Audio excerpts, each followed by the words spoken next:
on yours truly, WoezorTV. My name is Randia Haji. This is where we serve you nothing but the best of breakfast on TV. Somebody asked me, why do I always say that we are airborne? Indeed, we serve our breakfast in the air. If you had somebody who can bath in the air, of course, breakfast can be served wherever and whenever you actually want it. But as you always want it right here, we've got a lot of things to discuss this morning. If you have been watching the media space throughout yesterday, you would realize that some mixed reactions came up, especially from commuters, especially from passengers as well as drivers. I mean, basically on the increment in fuel prices that we saw early part of the week, earlier yesterday. But the good news is that His Excellency John Dramani Mahama has directed that there should be some reduction of 2 Ghana cedis on the price of fuel. But others also feel that, well, it's not well enough. We'll discuss all of that. What really prompted for that increment in fuel prices? We delve into that. What are the other mitigating factors? Calls have come that, look, it's high time we go back to the locally refinery. Talking about TOR. If indeed that can also get back. Recently we saw what they've been able to produce. We'll discuss all of that. Hopefully we get the Minister for Government Communications join the conversation later this morning to give us all the clarity that we want. And as you always have it, Mr. Benjamin Insia definitely will also be on the show to add more spice to it. So brace up for this conversation this morning. Be aware that there is no increment in the price of transport fares. That one there, it is key. We know about it. We know there are some 1 or 2 people or few people who would want to take advantage of the situation. But please, there is nothing like increment in the transport fares. So let's be careful as we step out as well. And drivers, please don't try to sabotage anybody. Don't try and sabotage the government. The president was very emphatic yesterday. He directed that there should be a reduction of 2 Ghana cedis. Let's try as much as possible to adapt to that as well. But as I mentioned, that conversation will be rolled out right here on the show as well. The basic question is that what do we have to do to ensure that we don't go back to some 4 years or 5 years ago where every now and then or every other 2 weeks or every other window you're having the price of fuel skyrocketing? Is it about the exogenous factors? What can we do to ensure that that is curtailed? It's a conversation we should be having up. So I encourage you to join the show via all our social media platforms. Feel free to drop your comments, suggestions, messages under any of the live broadcasts, and indeed we'll read them out loud and clear. Our text line is also active. 055-269-7939 is the number. Feel free to share your thought with us on this particular conversation. What we're going to do is that the first half, of course, we'll talk about it, activate the phone lines for you to share your thought, your experience with us this morning, and what you also make of that 2 Ghana cedis reduction announcement that was made yesterday. Then later, we get the main people to explain to us what really prompted for the reduction and why we find ourselves in this particular situation. So it's a packed show this morning. Let's do this together as we prepare to serve you the best of breakfast. Let's see our weather condition this morning. For some days now, it has not rained. The farmers, will ask, challenge, you know, that better. All right, but currently the weather, the temperature is hovering around 23 degrees Celsius. Quite cold, not too warm this morning. So it's 23 degrees Celsius. And as the meteo told us, this month of August is going to be like that, relatively cold throughout. So please, if you have to wear sweaters, feel free and wear sweaters. If you have to wear jackets, feel free and wear the thick jacket. If you are cold, you are cold. It comes with a lot of other health hazards as well. So please, you need to stay safe out there. But don't forget to drink a lot of water. I always say, drink a lot and a lot of water to stay hydrated out there as well. So that is the weather condition for the day. Later in the day, it's going to be quite cloudy. But look at other parts of the country. Kumasi is also around mostly cloudy. Secondly, Takrady also having some 24 degrees Celsius temperature and mostly cloudy. So it looks as though it's across the entire length and breadth of the country. But please stay safe out there as well. But let's look at our motivation for the morning. What will inspire us to start the day? I mean, the hustlers are already in town. We are in town. You walk home, and we are starting the day's activities, the day's hustle. Now, our motivation this morning is from Joan Collins, and Joan says that show me a person who has never made a mistake, and I will show you someone who has never achieved much. Show me a person who has never made a mistake, and I'll show you someone who has never achieved much. Even your Bible tells us that nobody is perfect. It means that mistakes are bound to happen. Yes, even the best of athletes. I mean, I always talk about Michael Jordan. He tells you the number of times he's missed the basket, but he's one of the most celebrated basketballers we have in the world. I mean, you can talk about even Lionel Messi. You saw him at the recently ended World Cup. The number of times he missed penalty from the sport. You know, it tells you that you can never ever have it right. You can never ever be perfect throughout. Mistakes will definitely happen. Errors will happen, but don't let that deter you. That is the most important thing you need to look out for. Yes, to achieve something great, you will make mistakes. You are human. But don't let that mistake deter you from achieving the highest pedestal. So please, feel free and make the mistake. Correct it, and then go harder. And achieve that pedestal that you have always been calling for. And that's exactly what Joan Collins is telling us. And Karim will always tell you that. Look at examples of Nana Addo Dankwa Akufo-Addo, the former president. How many times he has even attempted the presidency? 3 times before he eventually became successful. We can even talk about the current president. He tried it. You remember in 2016 when he lost 2020, he came back, and eventually 2024 he got the nod again to lead the country. So allow it. You can't always have it the way you want it all the time. Sometimes distractions will come. It's normal, but be focused. This is it. Be focused. That is the only way for you to achieve all that you have planned for yourself. And that's how I choose to welcome you on board to today's edition of the WoezorTV Breakfast Cafe. Let's take a breather. When we return, I'll introduce my co-chefs, and then we start munching the ingredients. Stay with me. This is the WoezorTV Breakfast Cafe.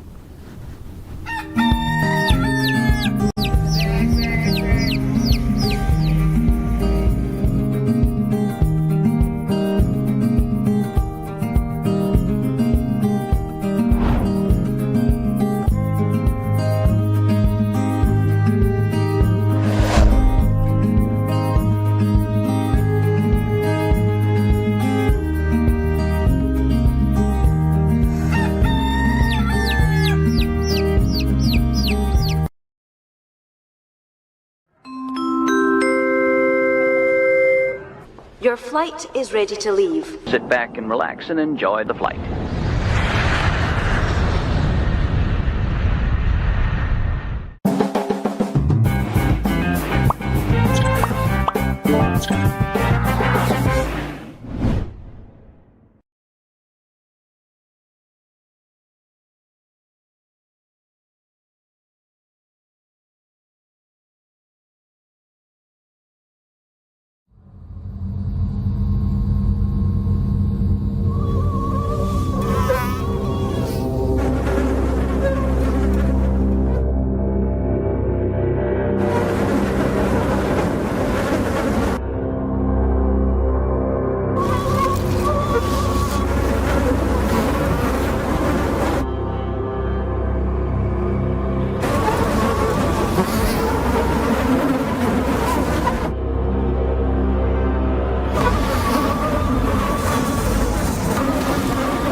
Or we can be the generation that ends it for good.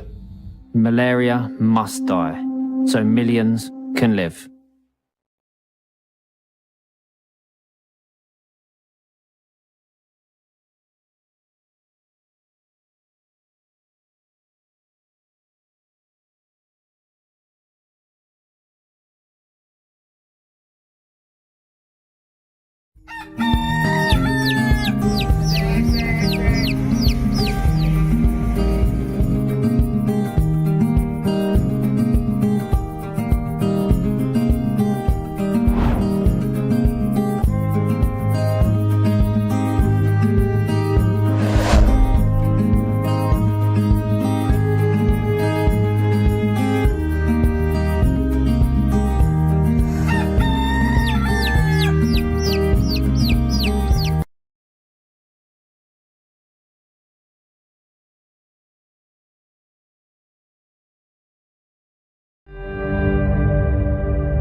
started from the eastern region where the engagement, I'll say, was very fruitful. Had to do with the Kumasi bypasses, the contractors on it, and the directive by Minister for an engagement between the contractors and then the highways authorities to sit down and look at how we can complete those bypasses by end 2027. I think that was good news for the contractors and good news for the motoring public, because once those sections that are left are completed, we are going to have a smoother, ride from Accra to Kumasi, apart from the express highway, which is also on course. The express highway is President Mahamad's vision, which he intends to bring to life, but it will not deny the existing, Accra Kumasi the attention that it deserves.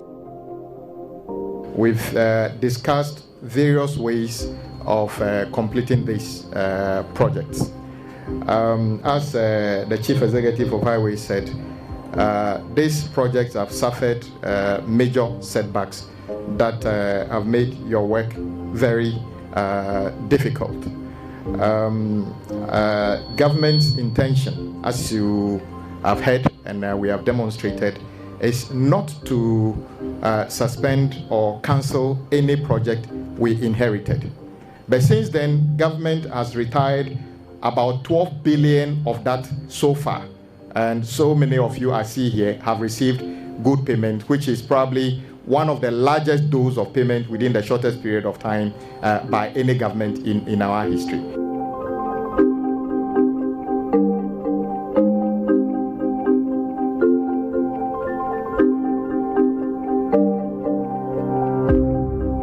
When we began the work, in fact, it was one of the projects inherited by President Mahama, and which he directed that we do whatever it is possible to make sure we complete it. And the contractor has been very serious right from then. Actually, the Winneba runabout, now Winneba interchange, was not part of what we inherited. It was supposed to be a runabout. But look at the size of this scope, and say that when vehicles are traveling on this, we now need to push them into a runabout, slow down, and do the redistribution. The President directed that we should separate the grid. That is why we wanted to do, an interchange. But the engineers thought it is easier to do an underpass rather than going up. The quality of work is also very good. I noticed you said 24 months. You don't have to be here for 24 months at all. Yeah, you don't have to be, because if you have done 60% of the work in a quarter of the time, what will you be doing here? Nothing.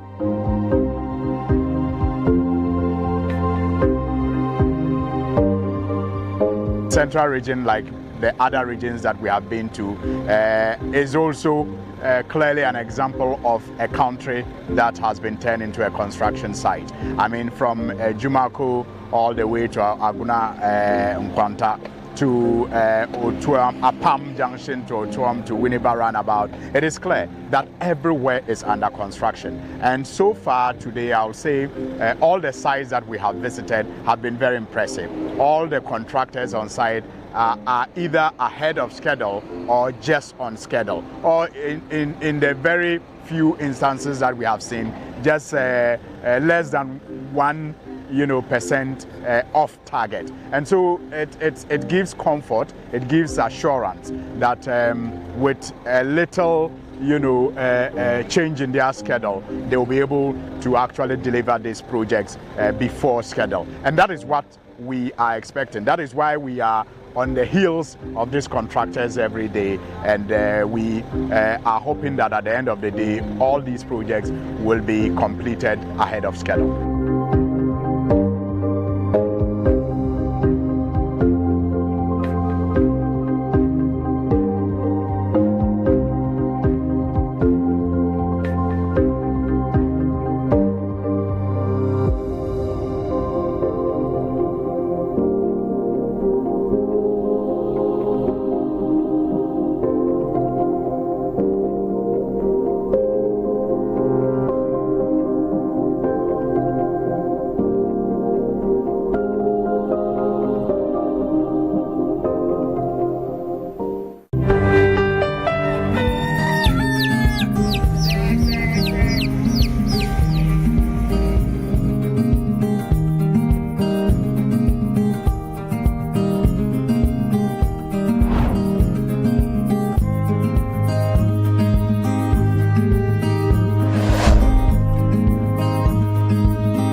In the early hours of a Ghanaian morning, two breakfast champions rise to feed the nation.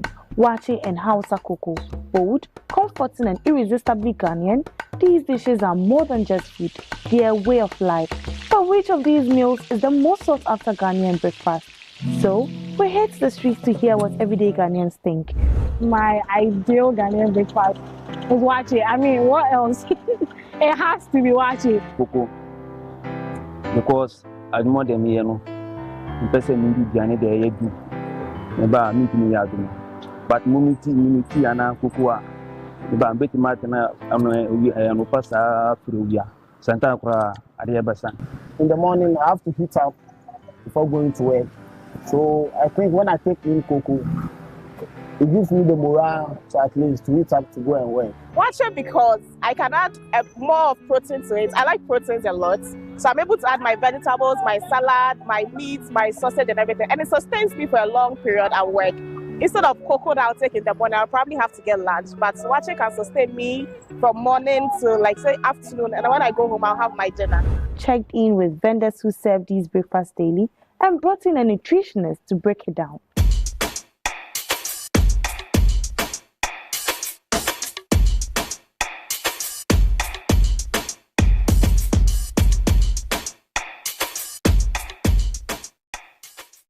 Coconut metonenye se obi wo ha won pe cocoa but wonum mi coconut na wo be se de bia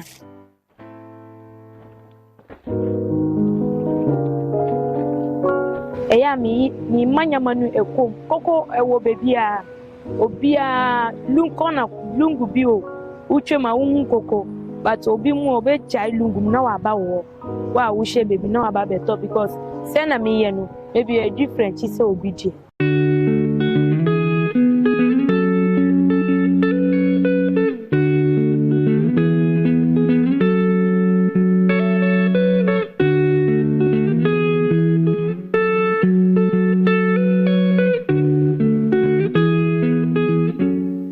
Waakye de aduane a ɛyɛ anapa aduane breakfast. Yɛsɔre anadwo 11 na ahomakye 3 ɛbɛduru ahomakye 3 no na ne nyinaa bɛn te 4:30 na yɛwɔ ha. Now that we know what your ideal breakfast is, what's your ultimate waakye combo or your favorite cocoa pairing? So I like more protein and veggies. Waakye with salad, with spaghetti, gari. I mean, with everything, with the egg, with the meat, with the willy, and some fish. Maybe some sausage. I like my waakye with spaghetti, egg, fish, fried plantain, and then sausage.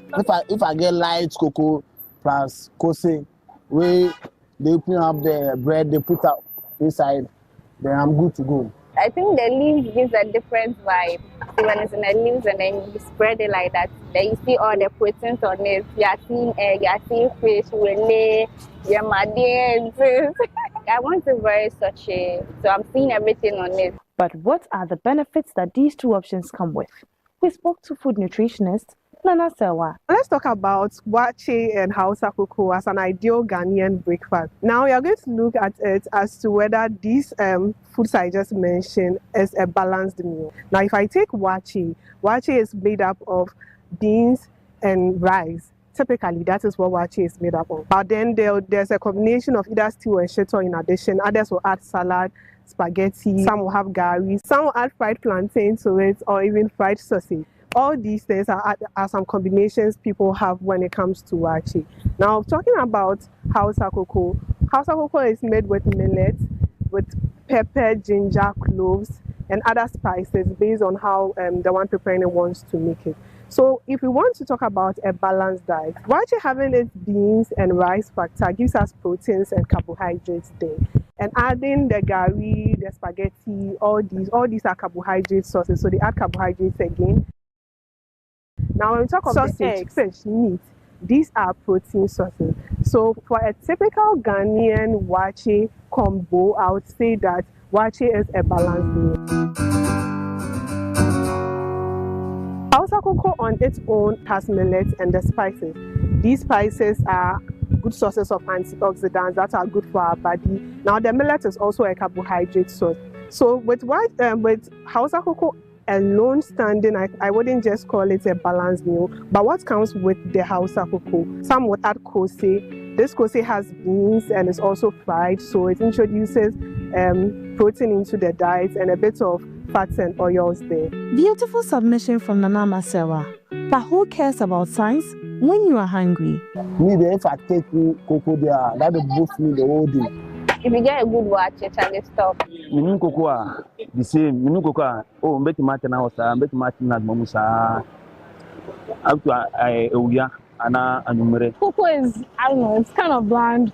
Sometimes if I take cocoa, I'd sleep. But if I take waakye, I'm prepared for the day. I'm prepared for battle. Whether you are digging into a spicy plate of waakye or sipping warm Hausa cocoa in the morning, one thing is clear. Breakfast in Ghana is more than just a meal. It's a delicious ritual. So what is your pick?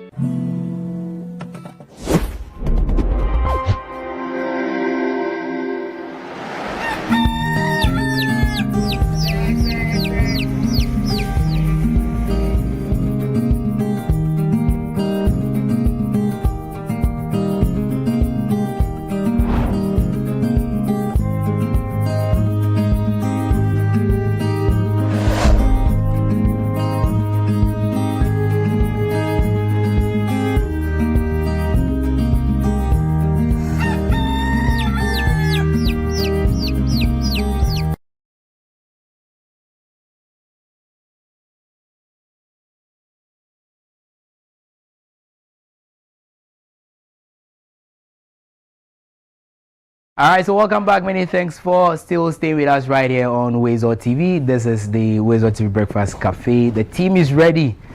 Incoming. I watched the movie, and when they about dropping the bomb, they tell you, incoming. Charlie, good morning. Morning. I don't know why I'm excited this morning. Oh, yeah? I just think that what God revealed to me, I hardly see. The day when I say see, I'm referring to dream. I hardly dream, but anytime I dream, it happens. Amen. And I'm telling you, God revealed something to me. Do you want to receive it? Mission come. Miko. Charlie, good morning. Can I prophesy? Can I prophesy? May them bring their collection book. May them bring their collection book first. Because whatever I go inside that boy, you never go buy fuel. Karen, good morning. Charlie, good morning, bro. How are you? I'm well, thank you. Well, how was your night? Charlie, it was great. Great night, you know. Yeah. What have you been monitoring? I mean, from the accident on the Kumasi Highway to Dennis Miracles Abuaji's, I mean, latest updates. We hear his, account has been frozen. The fuel issue, they will discuss it. The 2 cedis reduction, as directed by the president. But what do you have to say quickly on these two before we delve into something else? I mean, so let me start off with the accident on the Kumasi Highway. I mean, involving 5 vehicles. I'm told that 2 people have lost their lives as a result of that accident, and some 5 people are seriously injured, but of course presently receiving some medical attention. And Randy, if not for anything, I believe that it's enough reason to justify the need for the new expressway proposed by His Excellency the President of the Republic of Ghana. And it's good to note that work is progressing as far as that particular work, highway, expressway is concerned. And so my condolences to the families of the two individuals who lost their lives. And of course, for those who are presently battling various stages of injuries, we send our hearts and love to them. We wish them speedy recovery, and we hope that they are able to heal completely and properly, of course, without any forms of disabilities or some sort of life-threatening injuries that makes it difficult for them to come back to normalcy or live their normal lives again. And so we wish them the very best. But see, another thing too is that our drivers must be extremely cautious, especially when they are applying some of these routes, especially the Accra Kumasi highway. It's a death trap, Randy. It's a death trap. Some of us go and come every single time on that road, and whenever we leave home and come back home safely, we just say Alhamdulillah, because Charlie, that road is a death trap. It's not a road you want to be traveling on all the time. It's not very conducive for travel, and we are hoping that works on the expressway would be fast-tracked, so we're able to get it completed so that all of the traffic can move onto that particular stretch. But also would like to call on the road ministry and the road minister and the government collectively, if I should put it that way, to, as it were, fast-track other maintenance works on some other roads that we have in the country, and especially this old or this traditional Accra Kumasi road that we are all very much aware of and we use. Some bypasses were being constructed in the past. We don't know how far with those ones, but perhaps let's see some work continuing on this stretch. The minister himself mentioned that the fact that we're doing big push and doing expressway does not mean that we are going to put a hold on other road projects that existed in the past or that were already being worked on. So let's see some of these road projects being worked on so that people can have good roads to travel on, especially this major Accra Kumasi highway. It's unfortunate what happened yesterday, very unfortunate. But also we must commend the Ghana Fire Service, commend the ambulance, commend the Ghana Police Service for how quick they were able to arrive at the scene and to salvage lives and property. Kudos to them for the good work done. And of course the young men and women in the town where the accident happened, I hear they're also very instrumental in helping bring things under control, and we must commend them for that. This whole fuel tanker thing reminds me of an experience I had about 3 years ago. But this one was a gas a tanker that had fallen off in a town called Dadieso. When you're heading to Kumasi. So on the same stretch? On the same Accra Kumasi highway. And we're stuck in traffic for about 2 hours, just sitting in the bus. And at some point, I didn't understand what it was. So I said, look, you know what? Let me just get down and go and check. So I got out of the bus and started walking towards, because I was going to Kumasi from Accra, and started walking towards that direction, only to realize that the youth in the town had blocked the road. And the argument was that a gas tanker had fallen in the town.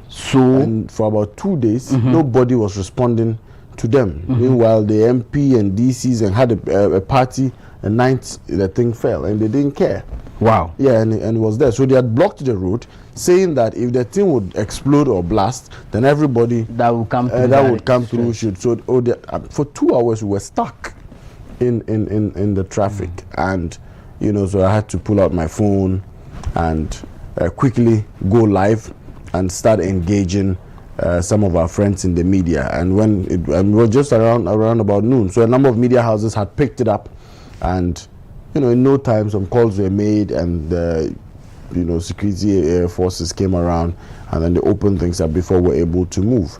And so that's the problem. The Accra Kumasi highway is such that, Randy, if there's an accident on one part of the road, or a car falls or anything, that's it. Today, if a particular bridge or something breaks on that road, until they move it, that's it. Everybody's stuck in there. That's the terrible situation we find ourselves in as far as the Accra Kumasi highway is concerned. So we must hasten the work on the expressway, but while at it, like I mentioned, we should not forget working on the original plan that already existed as far as that road is concerned, because it becomes an alternative route as well. And then maybe perhaps what we could even do is that redirect all the traffic of the trucks and all the big cars onto that particular old one, and then leave the expressway for smaller vehicles. But like I said, kudos, good job being done so far, but maybe this should be a wake-up call. This should be enough reason to push for this particular expressway to be built quickly and faster. But like I said, sending out some love to the families of those who lost their lives and the injured ones. On the subject of account freezing and property seizing and foot soldiers abreu. Why? Why? How? So the people who want to sit on the floor at Yoko, what do they have? But didn't you see the lady who allegedly, who had a pepper spray? No, there was a follow-up. Now she didn't even know what exactly she was going there for. It was a different purpose until they got to the before the reality dawned on her. I saw an interview later that she a mother of 4. And they, you see, Randy, it's unfortunate what we do to the people. It's really unfortunate. How? When you see the people? We take advantage of the people. And it's unfortunate. And you see, most often than not, that's why I say the school is very important. You understand? I don't think somebody would come and pick you and use you to go and do that. But Karim, or somebody the lady in question, the lady I'm talking about, she speaks very well. That's what I'm saying. She's one thing speaking very well, Okay. and it's one thing being educated. Okay. You understand? We have people who have been to school but are stupid. I hope you get my point. So it's one thing going to school and having a mastery over the English language, and it's another thing actually being educated and having common sense to be able to do analysis on issues. And I've always told you time and again that you won't have me go and sit on the floor or go and demonstrate for a politician. I don't know if you're getting my point. Yes, I'm one, but you won't get me go and do that for somebody. When in natural sense, I do not have the facts of the matter as to what offense the person might have committed. So if you go and commit your offense and they come after you, go and explain. I don't know if you're getting my point. So it's just unfortunate what we do to the people and the kind of difficulties that we put the people through. And when issues come, we expect that these same people that we are putting through difficulties would be those to come and represent us and shout for us and fight for us. It's not about orientation. But it's one largely as a result of orientation, and it's also secondly as a result of poverty. Because all of these people that they send to go and do these things are people that they would pay monies to. They would give something. 200. And these are people who on a daily basis, they are unable to make 200 cities. So if somebody says, hey, come and take 200 cities and just go and march with us at Yoko or whatever premises or go for a demonstration, people will do that openly. You understand? Me, I'm champion demonstrator. I've attended every single demonstration, probably from 2016 or 2017, right? But I don't get up and go for a demonstration because somebody has asked me to come for a demonstration. I go for a demonstration because I believe in the cause of that demonstration and I avail myself for that demonstration. I don't know if you're getting me. So I won't get up and go for a demonstration because somebody has a challenge from the same demonstration now, acquire 200 cities, or because of somebody's parochial interest. No, it is because I believe in the cause. My convictions are telling me that this thing that you are going to fight against or fight for is something that's worth fighting against or fighting for. Then you would find me participate in such an activity on my own accord, by my own will, not because I've been forced by somebody. So at the end of the day, when I find people going out there and attending these demonstrations, going to sit on the floor at Yoko and blah, blah, blah, people must ask themselves, what offense has the person committed? Good. You understand? Good. Why has the person been invited? We say that you are innocent until proven guilty. No problem. But you see, there is no smoke without fire. What offense has the person committed? What has the person done? Today, all of the people who went to sit on the floor at Yoko, I'm sure those who did not know that these were the things that allegedly this young man would have amassed for himself will be biting their fingers and asking themselves, hey, Nancy, so this is what you own. And you see, we keep bringing the question back every day that you find a lot of people within our political space, Randy, and people who have never worked in their entire life, people who don't have any business whatsoever running. Okay, people who you can't even identify what their sources of income are, but you see them living a certain life. You see them owning certain properties. I don't want to narrow this down only on miracles. That's why I've opened up. No, it's a general. I've opened up the conversation and explained well. Because right now, until they're able to prove that, indeed, because as far as I'm concerned, he's had some businesses that he's been running since his school days, and this is according to he himself. Okay, so I want to give him the benefit of the doubt, but I'm just saying that when you open up the conversation, there are so many people, in fact all of us, at some point, if they decide to do a lifestyle audit on a number of us, I'm sure that then they'll end up arresting everybody in Ghana, because there are so many of us living in this country who are unable to explain the source of our income, the source of our wealth. Where does the money come from? How are you living the life that you live? But like I said, in the case of politicians, if you are somebody, you must be extremely careful how you go about supporting some of these people. Today, we are aware that he has 5 bank accounts. We don't know how much money is in those bank accounts. We are told that he has how many? Is it 3 or 4 properties or so? 4. I had 4. Properties. One in 7-bedroom house at Latte, another 5-bedroom somewhere, and another 3 also on top of the. That's the Latte one, I believe. I believe Latte is on top of the mountain there. Yes. So you get it. So it leaves you asking. So this particular individual has all of these things, and yet when they come out, they come in from fool everybody. That Omani thing, and a bre, and a simesi, and a journey j. So that's if we decide want to do a lifestyle audit on a lot of these people, plenty people in this country will be behind bars, because then you cannot explain the source of the income. So for me, I think that let's just allow the law to be the law. Okay. Let's allow it do its work. Okay. At the end of the day, everybody is innocent until proven guilty. So at the end of the day, we're able to come to a conclusion that some wrongdoing happened as far as the 55 million is concerned. Then let the law take its course. Eventually, if there's nothing and you are acquitted, I mean, it's still the law that has done its work. You understand? So I don't see why that is much of a problem. There are people who go to Yoko every now and then and we don't even hear about it. People from the Israel administration who troop into Yoko every dawn and at night. They are sorting things out. You understand? And nobody hears about it. So let the law do the work. There were NDC appointees who were going to Yoko and were going to court every now and then. All right? And nobody even knew about it. So Charlie, let's allow the law do its work, and hopefully at the end of the day we'll be able to fix some of these issues that we have. Maybe just pass one comment on this fuel thing before we get into the conversation. You know, later in the show. I think that we must commend the government and His Excellency the President of the Republic of Ghana. The challenges that we presently have with prices of fuel is one that cuts across the entire globe. It's not just limited to only us here in Ghana. Everybody around the world is feeling the brunt of it, and obviously as a result of the US-Iran issues that are presently taking place. Quite unfortunate though.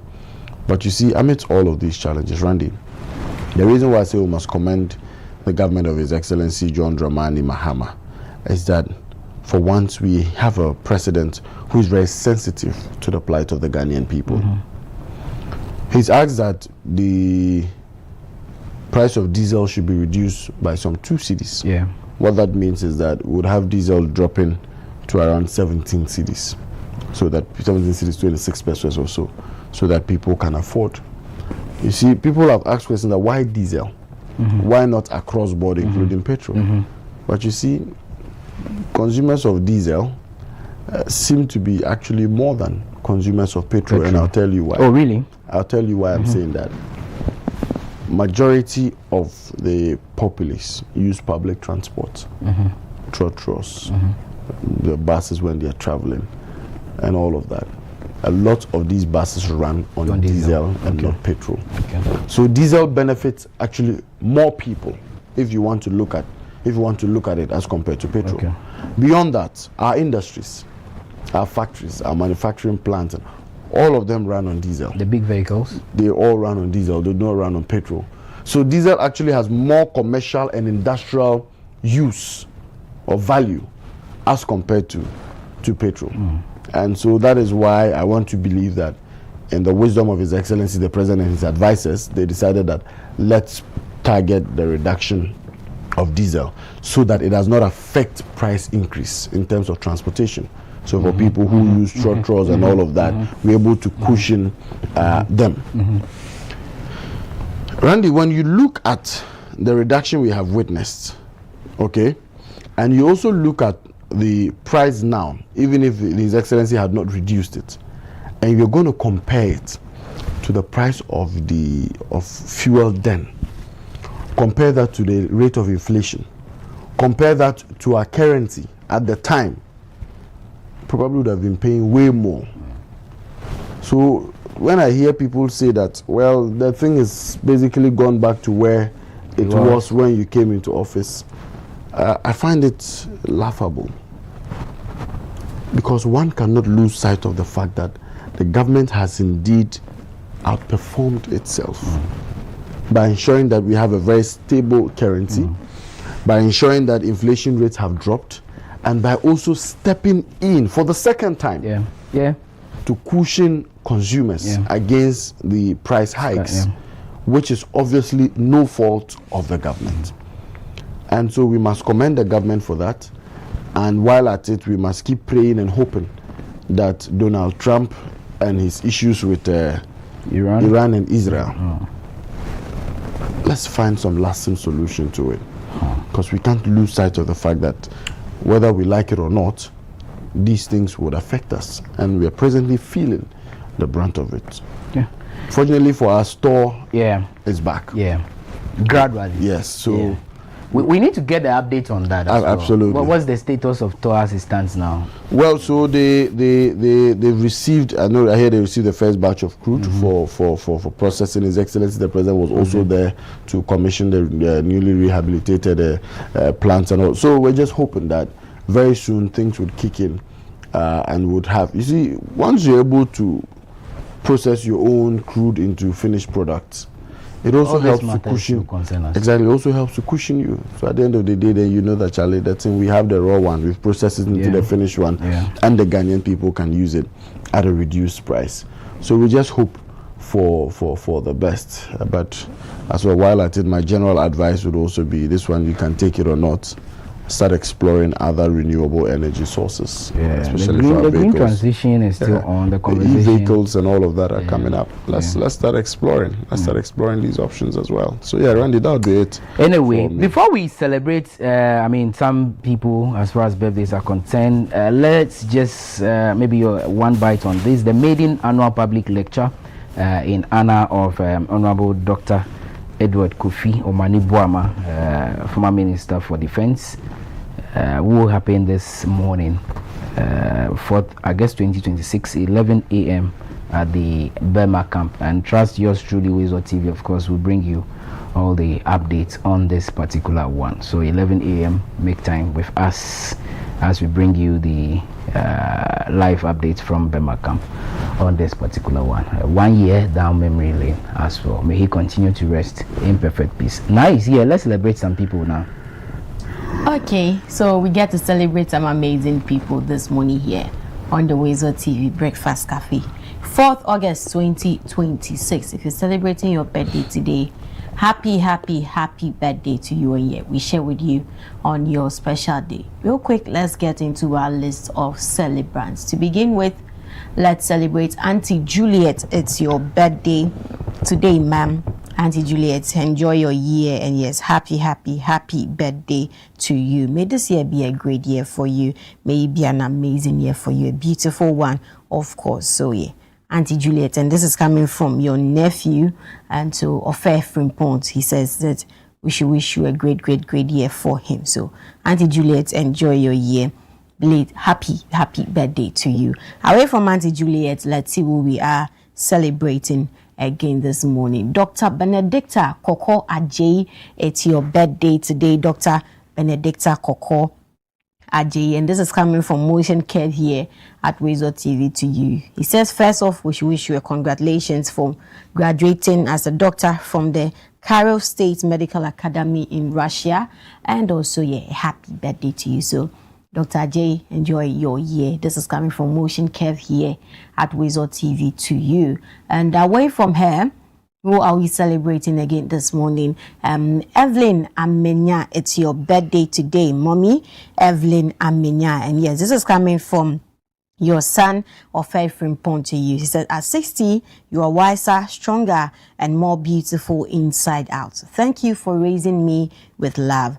I pray God grants you good health, peace, and many more beautiful years. We love you. So, Mommy Evelyn Amenya, happy birthday to you. Happy 60th birthday. This is coming from your son Ofe Frimpong to you. Away from Mommy Evelyn, let's celebrate Linda Ochre. It's your birthday today. And this is a special one coming from Danielle here at WoezorTV to you. So she wishes you a great year, Linda Ochre. Have a blessed one. Happy birthday to you. Away from Linda, let's celebrate Parkwesi Hughes. It's your birthday today. And may this year be a great year for you. Wish you the very best that life has got to offer, Parkwesi Hughes. Enjoy your year. Happy birthday to you, Parkwesi Hughes. And away from Parkwesi Hughes, let's celebrate Sadat Laye. Happy birthday to you, Sadat Laye, incoming lawyer. You are job wabaoni. Ehani afine no fiano nu obi onu money otawo efe budencho no. So yeah, happy birthday to you, Sadat Laye. Enjoy your year. And we also have some more celebrants this morning. Okay, so Nee has a special birthday to one of his niece. So she's called Maureen. So happy birthday to you, Maureen. This is coming from Nee and the family to you. They had a long message. He said, happy birthday to an extraordinary woman. Your life is a beautiful testimony of strength, sacrifice, and unconditional love. Okay, as a single mother, you gave your all to raise me. And today, your legacy continues to shine as a loving grandmother. May God richly reward every sacrifice you made, bless you with good health, overflowing joy, and many more years of His grace and favor. You are deeply loved, greatly appreciated, and warmly celebrated today. Thank you for being such an inspiration to us all. So, Maureen, happy birthday to you. This is from Nee and the family to you. So that'll be it for birthdays this morning here on the WoezorTV Breakfast Cafe. Do well to keep your wishes coming in to our WhatsApp number 055-269-7939, 055-269-7939. Let's share with you and your loved ones on your special day. We'll take a break. We'll be right back.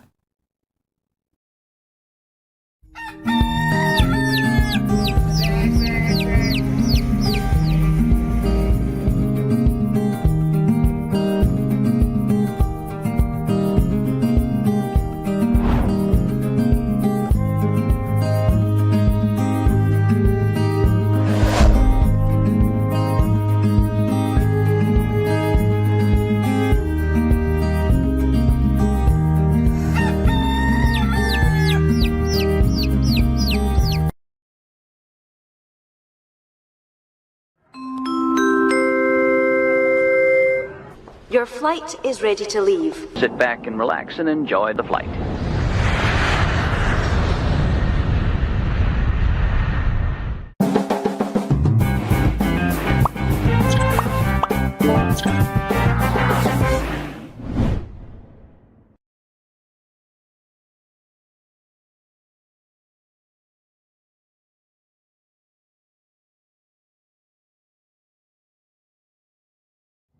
Embarrassed.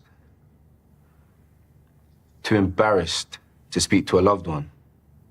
Too embarrassed to speak to your doctor. Too embarrassed. When in our lifetime, 1 in 4 black men will be diagnosed with prostate cancer. 1 in 12 black men will die from prostate cancer. Let me repeat that. 1 in 4 black men will be diagnosed with prostate cancer. 1 in 12 black men will die from prostate cancer disease. 1 in 12. That could be your dad, even your older brother, uncle, or grandfather. You need to make sure they are not embarrassed to speak to you or their doctor about it. Hey, Dad, have you had your prostate checked out? See? How hard is that? It's easy. Just start the conversation. Prostate cancer is survivable if caught and treated early enough. Don't let embarrassment stop you having this important conversation. You may save someone's life. Not just your own.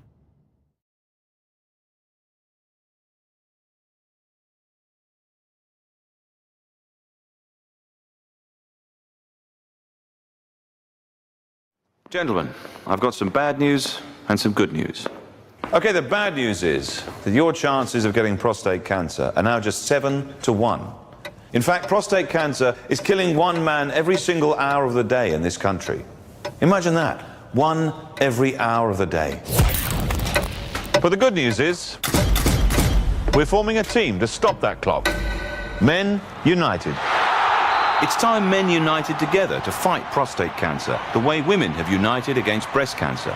We need to get together and find a cure, as well as better ways to care for the 250,000 prostate cancer sufferers out there. Please, get on side and join us in the fight. Men United versus prostate cancer. We can win this.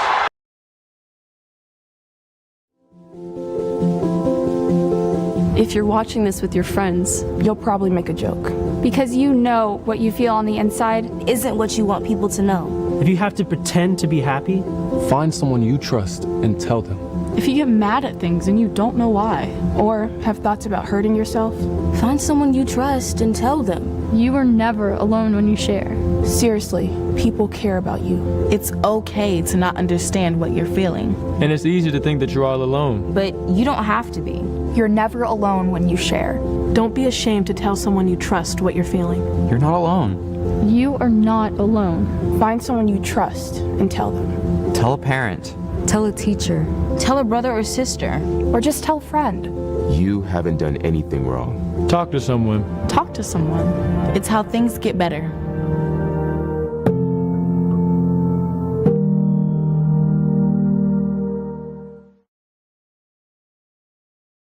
Okay, next one. Sit down. Look to camera. This is what it looks like to be exceptional, to stand out from the crowd, to make history. But what if women didn't have to be exceptional? What if they didn't have to be the first, the best, or the only woman? What if being a female engineer wasn't remarkable? What if women and men could compete as equals?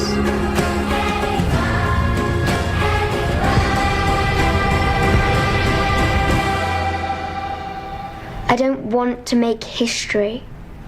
I don't want to be the only woman. I want to be one of many.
We can be the generation that ends it for good. Malaria must die, so millions can live.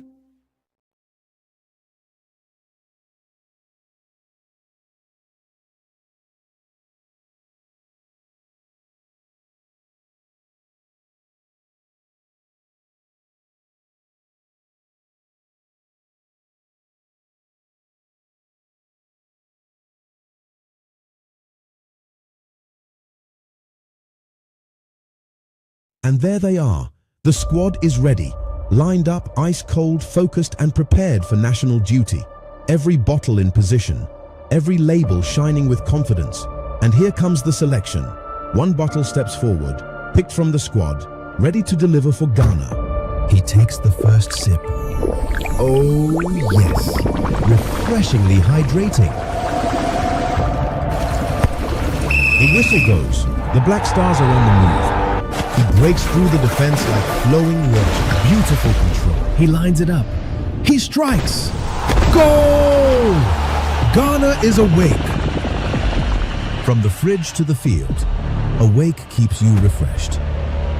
Awake purified drinking water, one for life.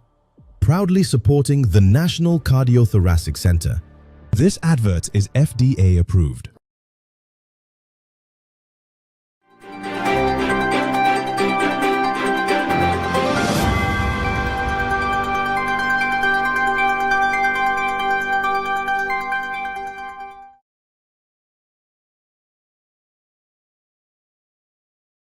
Now for the WoezorTV report, let's take a look at the headlines.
Thanks so much for joining us. Now let's settle in for the details of the story. President John Dramani Mahama has held high-level bilateral talks with Jamaican leaders as part of his 4-day state visit to Jamaica, aimed at strengthening cooperation between the two countries. The president was formally welcomed at King's House in Kingston by Jamaica's Governor General Sir Patrick Allen before meeting Prime Minister Andrew Holness at the office of the Prime Minister. The two leaders held private discussions followed by bilateral talks between their respective delegations.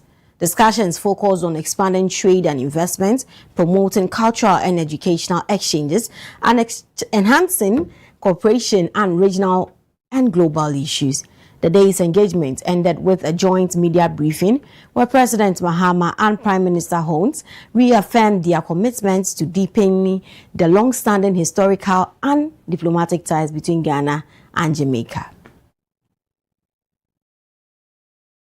The bilateral air services agreement between us is currently before our Parliament, and we'll fast-track it so that it becomes operational, so that either national carriers between Jamaica and Ghana or third-party carriers can fly direct flights from Accra to Montego Bay. We also discussed, and importantly, Mr. Prime Minister mentioned that the Defense Cooperation Agreement, and that would allow us to have exchanges between our military. But more importantly, like Mr. Prime Minister said, it will allow us to respond to disaster in each other's country in a more timely manner. We're proud that our soldiers came and gave whatever little support they could. We received them back home with pride. They themselves were so at home that they were not in a hurry to come. And so they asked for 3 extensions, which were all granted. And I'm sure if Prime Minister had not begged them and said, look, they need you at home too, they would probably have sought permanent residence here. But we're proud to hear the work they were able to do. Jamaica's Prime Minister Andrew Holness has reaffirmed his country's commitment to deepening relations with Ghana following President John Mahama's state visit. He said the visit builds on long-standing diplomatic ties and recent bilateral agreements, including cooperation in health, defense, arts, and culture. Prime Minister Holness noted that Ghanaian health professionals are expected to support Jamaica's healthcare system, while both countries explore further collaboration in education, tourism, and air services. Agreement is already reaping benefits with the anticipated arrivals of nurses to support Jamaica's healthcare system. We expect to expand our relations to include deepened cooperation in health, education, tourism, and air services, the parameters of which we discussed extensively today. And I must say, Mr. President, I'm particularly pleased of the discussions as it relates to air services agreements, the expansion of tourism, and indeed I'm hopeful that in the very near future we could see direct flights from Accra to Montego Bay.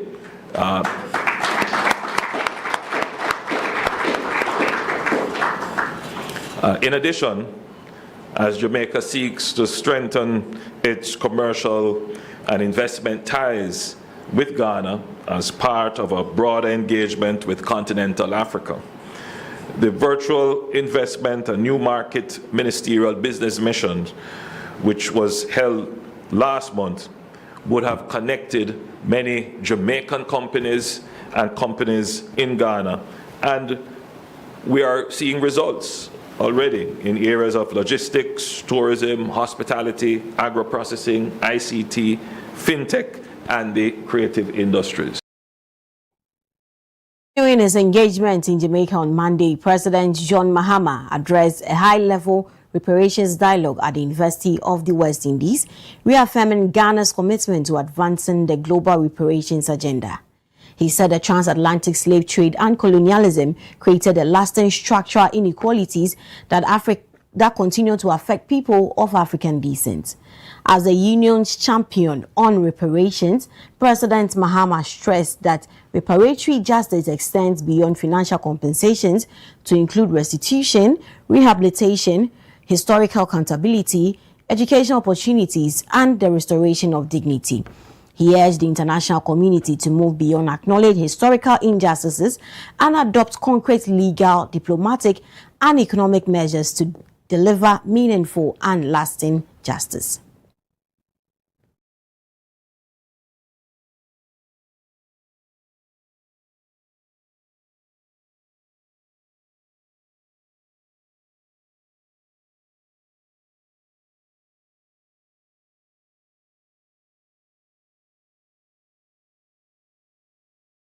Still on the president, he has directed that the 2 Ghana cedi per litre reduction in the regulatory margin on diesel effective Tuesday, August 4, 2026 to cushion consumers from rising fuel prices.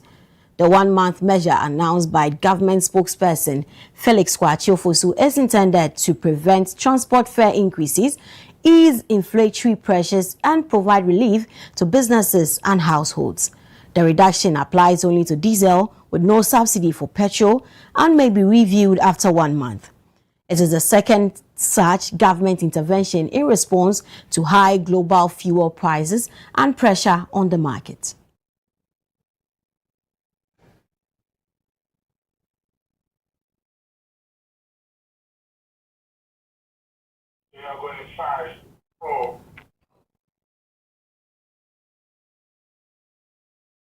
Now, the High Court has ordered the freezing of 5 bank accounts and 4 landed properties belonging to former Executive Secretary of the Interministerial Coordinating Committee on Decentralization, Dennis Miracle Sabwaje, as part of an ongoing Iyoko investigation into alleged financial and procurement irregularities involving about 55 million Ghana cedis. The court's order bars any transaction on the accounts and prevents the sale or transfer of the properties until further notice. Mr. Abwaje has denied any wrongdoing and has been granted 50 million Ghana cedi bail with 3 sureties while investigations continue.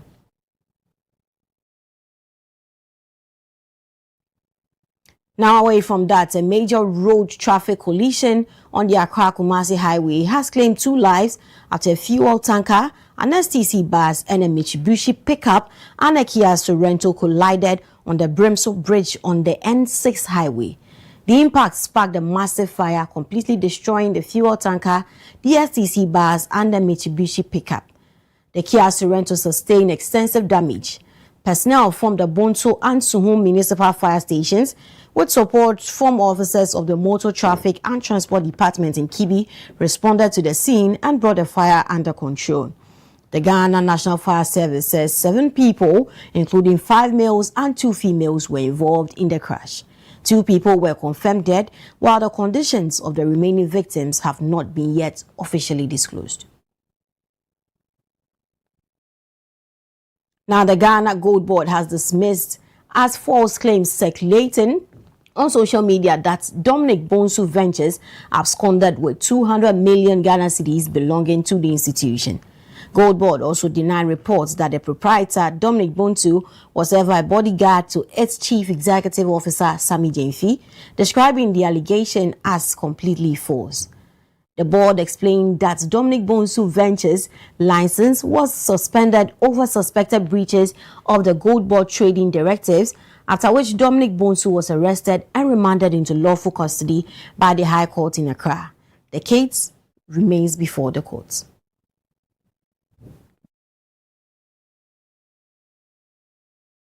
In other news, the Narcotic Control Commission, NACOC, has arrested 10 students of the Koforidua Technical University for allegedly trafficking cannabis-infused drinks and ice creams during the Student Representatives Council Hall Week celebration. The intelligence-led operation carried out between July 31 and August 1 led to the arrest of the suspected ringleader, 23-year-old Priscilla Tete, and 9 others who were allegedly producing, distributing, and selling the cannabis-infused products on campus. NACOC says the operation disrupted an organized network targeting students with narcotic-laced consumables. The Commission has warned that cannabis-infused food and beverages remain illegal and vowed to intensify operations against drug trafficking, especially within educational institutions. The 10 suspects remain in NACOC custody and are expected to face prosecution in accordance with the law.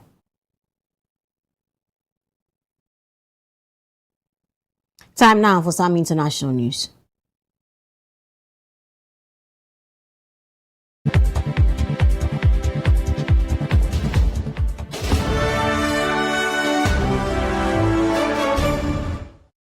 Five people were killed in a drone strike by the Sudanese army on a traditional court session in the north of Darfur region, a local rights organization has said.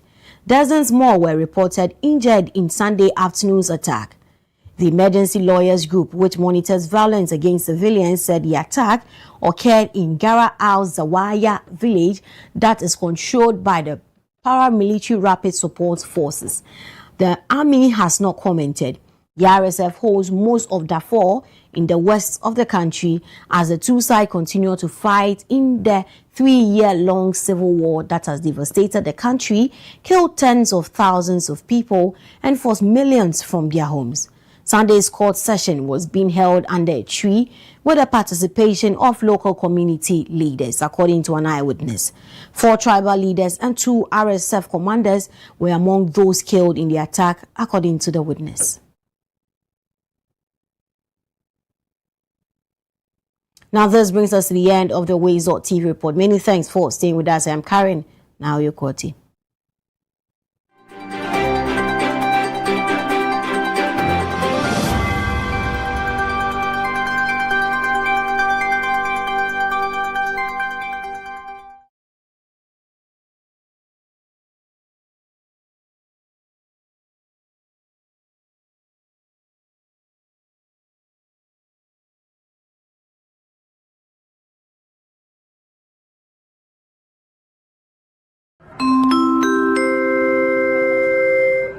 Your flight is ready to leave. Sit back and relax and enjoy the flight.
we can be the generation that ends it for good. Malaria must die, so millions can live. Only a father can understand. Only a husband can understand. Only a man can understand. Prostate cancer. It's about more than fear of cancer. It's about fear of losing urinary control and sexual function. That's why more men turn to Jackson South for robotic surgery than anywhere else in South Florida. Get the facts at jacksonprostatefacts.org. Miracles made daily.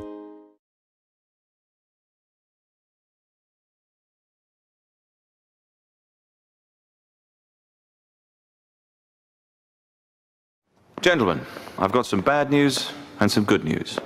Okay, the bad news is that your chances of getting prostate cancer are now just 7 to 1. In fact, prostate cancer is killing one man every single hour of the day in this country. Imagine that, one every hour of the day. But the good news is, we're forming a team to stop that clock. Men United.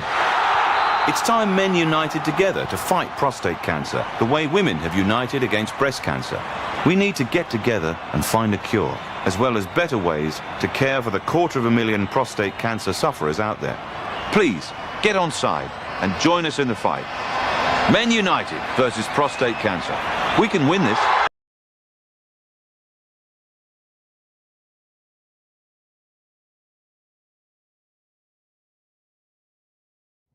Embarrassed. Too embarrassed to speak to a loved one. Too embarrassed to speak to your doctor. Too embarrassed. When in our lifetime, 1 in 4 black men will be diagnosed with prostate cancer. 1 in 12 black men will die from prostate cancer. Let me repeat that. 1 in 4 black men will be diagnosed with prostate cancer. 1 in 12 black men will die from prostate cancer disease. 1 in 12. That could be your dad, even your older brother, uncle, or grandfather. You need to make sure they are not embarrassed to speak to you or their doctor about it. Hey, Dad, have you had your prostate checked out? See? How hard is that? It's easy. Just start the conversation. Prostate cancer is survivable if caught and treated early enough. Don't let embarrassment stop you having this important conversation. You may save someone's life. Not just your own.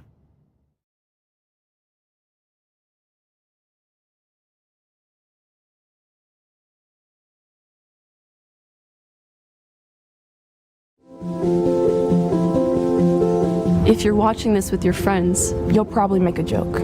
Because you know what you feel on the inside isn't what you want people to know. If you have to pretend to be happy, find someone you trust and tell them. If you get mad at things and you don't know why, or have thoughts about hurting yourself, find someone you trust and tell them. You are never alone when you share. Seriously, people care about you. It's okay to not understand what you're feeling. And it's easy to think that you're all alone. But you don't have to be. You're never alone when you share. Don't be ashamed to tell someone you trust what you're feeling. You're not alone. You are not alone. Find someone you trust and tell them. Tell a parent. Tell a teacher. Tell a brother or sister. Or just tell a friend. You haven't done anything wrong. Talk to someone. Talk to someone. It's how things get better.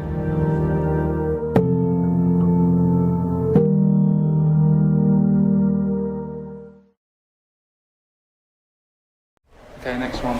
Sit down. Look to camera. This is what it looks like to be exceptional, to stand out from the crowd, to make history. But what if women didn't have to be exceptional? What if they didn't have to be the first, the best, or the only woman?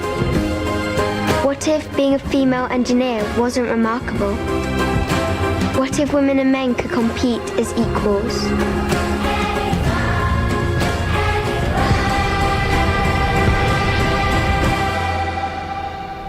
I don't want to make history. I don't want to be the only woman. I want to be one of many.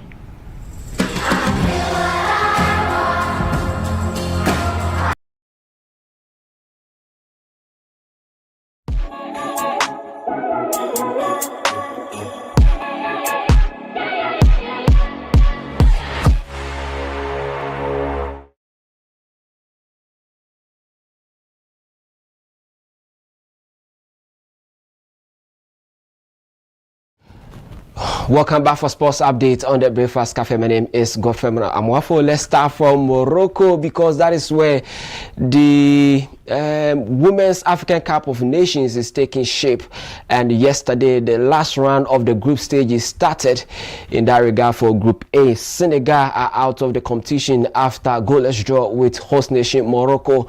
What a splendid performance by two teams. It's becoming the so much rivalry that we know. Remember in the last ended AFCON, the finals was between Morocco and Senegal, and of course Senegal won on the pitch, but court issues, resulted, and decision from CAF resulted that the cup was given to Morocco. So there's been some tension between these two countries. Anytime they meet, it's another issue. And yesterday on the field of play, it was a good game between the two ladies in that regard. Goalkeeper for Senegal saving 2 penalties in the eye. And something about this keeper was that she started as a striker. She even played for the national team as a striker, but has converted to be a goalkeeper. And yesterday, she was the woman of the game, stealing the show, saving 2 penalties, ensuring that her team will not concede for Morocco. And so yesterday, Morocco, advanced to the next round of the competition with 7 points. Algeria, coming second with 6 points, and Senegal third with just 4 points with -1 goal in that again. So they are out of the competition. But of course, yesterday's game, in fact, proved that with given that opportunity, they will at any given time shine in that regard. And so that is the highlight on your screen. Senegal and Morocco host nation in the ongoing Women's African Cup of Nations. But then, of course, like I made mention, Algeria also progressed and beating Kenya in that regard. And so Senegal and Kenya are out. They are the first two countries to exit the competition in the ongoing 2026 WAFCON. This is the highlight of the Kenya-Algeria game. It was also a beautiful game to watch by all standards. Kenya tried so hard, but of course the attacking forward of Algeria was so hard for them to contain. Strike from distance in the free kick got the first goal for Algeria, and they went ahead to win that game in that regard. But then let's move away from the WAFCON. Even though it's exciting and so beautiful to watch, let's move straight to UEFA. Their issue with FIFA continues. In fact, after Gianni Infantino dropping the proposal to give a shareholder or give portion of FIFA to the private sector to be run, UEFA says that they are not still okay. What they are looking forward is that Gianni Infantino will step down as FIFA president, and so they are not backing down at all. While the details of the proposed disruption will remain unclear, one senior figure said they will certainly expect a refusal to participate in FIFA meetings. And so that is not the only thing. If Gianni Infantino does not step down or do not step down as FIFA president, UEFA says that they will not compete in any of FIFA competitions, including the FIFA World Cup. And so the heat is still on. They have not backed off with their pressure on Gianni Infantino to step down as FIFA president. This stands out of the FIFA World Cup controversies and all that. They believe that monetization is taking over football, and so it is time for the FIFA president to step down, and then they get a replacement who will make football and not football as commercial business for all countries in the world. And UEFA is not the only federation. In fact, across the world, a lot of federations are also backing off if Gianni Infantino continues to be or even decide to contest in the next elections of the FIFA. Now let's talk about some transfer deals, because Chelsea has also sealed the signature of Jordan Henderson, 36 years. You know, he captained Liverpool some time ago, and so of course he is joining the Blues. Alonso want to get more experienced players. Danny Welbeck is already there, and so joining him is Jordan and Henderson.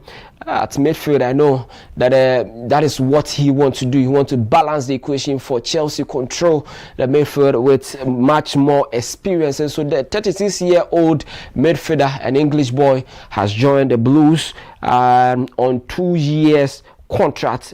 And so for the next 2 years, Chelsea fans are guaranteed that they're going to see the work of Jordan Henderson. He's joining the team from Brentford, and so he comes in with much experience as he joined Ajax and coming back to England to continue his work with Chelsea. Now let's talk about the Williams family, because Serena and Venus have been given a wild card entry for the women's doubles at the Cincinnati Open. Now the sisters were scheduled to play together at Wimbledon in July until Serena, 44, picked up a knee injury in a singles comeback loss to Australia's Maya Joint.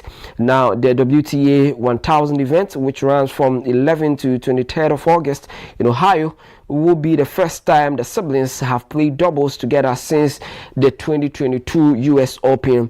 Now it could also pave the way for Serena to return to play in the US Open this year. Her third round loss at New York's Flushing Meadows 4 years ago had been her last appearance at a Grand Slam until she featured at the All England Club this summer. She's currently one shot of the all-time record of 24 Grand Slam singles titles, jointly held by Margaret Court and Novak Djokovic. Together, Venus and Serena have won 14 major titles and 3 Olympic gold medals in doubles.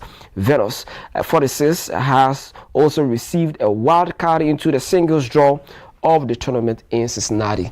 And so that is it. We are going to see their siblings once again in the doubles on the courts. I can't wait to see that, because it's been a while. They are in their 40s and they still want to chase the dream of winning more medals at the Grand Slam. My name is Godfred.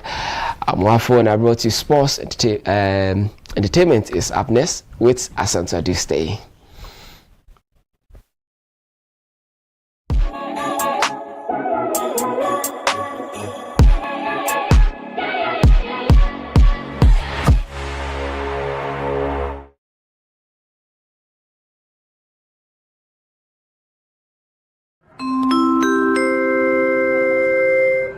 Your flight is ready to leave. Sit back and relax and enjoy the flight.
Or we can be the generation that ends it for good.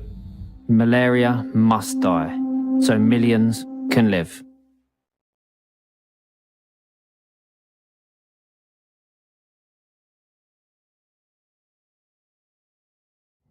Embarrassed. Too embarrassed to speak to a loved one. Too embarrassed to speak to your doctor. too embarrassed when in our lifetime 1 in 4 black men will be diagnosed with prostate cancer. 1 in 12 black men will die from prostate cancer. Let me repeat that. 1 in 4 black men will be diagnosed with prostate cancer. 1 in 12 black men will die from prostate cancer disease. 1 in 12.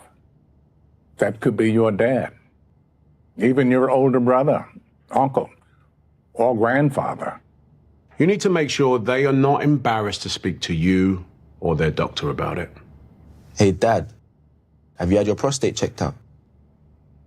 See? How hard is that? It's easy. Just start the conversation. Prostate cancer is survivable if caught and treated early enough. Don't let embarrassment stop you having this important conversation. You may save someone's life. Not just your own.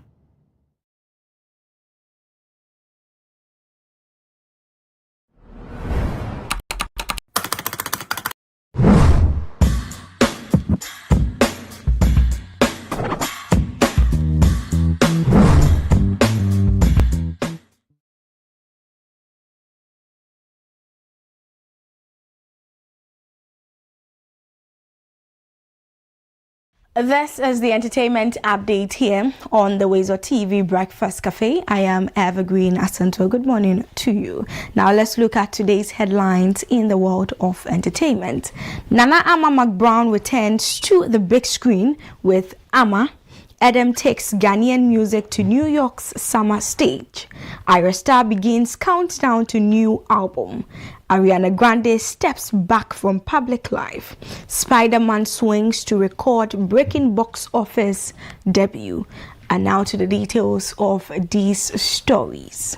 Celebrated Ghanaian actress and producer and also media personality Nana Ama McBrown is set to return to the big screen with her latest movie, Ama. The film premieres on August 15 at 7:00 p.m. at Silverbird Cinema, Accra Mall, and tells the story of a young Ghanaian girl growing up in the 1980s who faces life's challenges with courage, hope, and resilience. Produced by McBrown Production and executive produced by Nana Ama McBrown herself, Ama marks another major milestone in the celebrated actress' filmmaking journey. The premiere is expected to bring together movie lovers and industry personalities for one of Ghana's biggest film events of the year.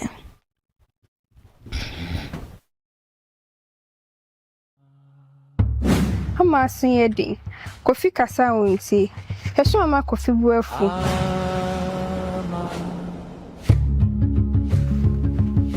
Ama, Mashiro. Enkrofo sika no, e na ode kwa akotwa. Na yedi we. Eja che, tani abeti. Apia ye sika. O shefa. Ya ma onasen. Ka bibi chire wo mu e. Panyi metua. Dosi akwada e yakwada we di wa bre. Me so wa bepnu. Apia waka edwam. Sikani abofom no, eya wo ya. Wadi akua foko sikani nyina atochacha. Me ba ma osa. Minim so osa, nanso onu na mepe. Ajune ne sukuko. Ajune ne dache. Mitimiu. Apia me baba kupe. Akokora bi amenya ne boshen. Simam pa ho abra won frɛ me kwa osifa me ntohwedi ago.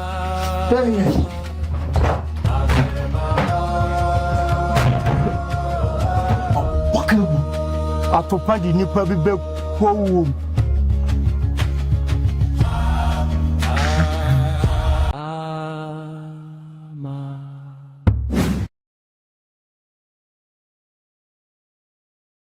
and filmmaker Nana Ama McBrown, and this is coming to theaters. In fact, a theater near you on August 15, and we're greatly anticipating for this. 2 years ago, she released Great and Mighty, which featured Abba Dope, and if you didn't know, now you know. Maybe you would want to check that out as we all anticipate for August.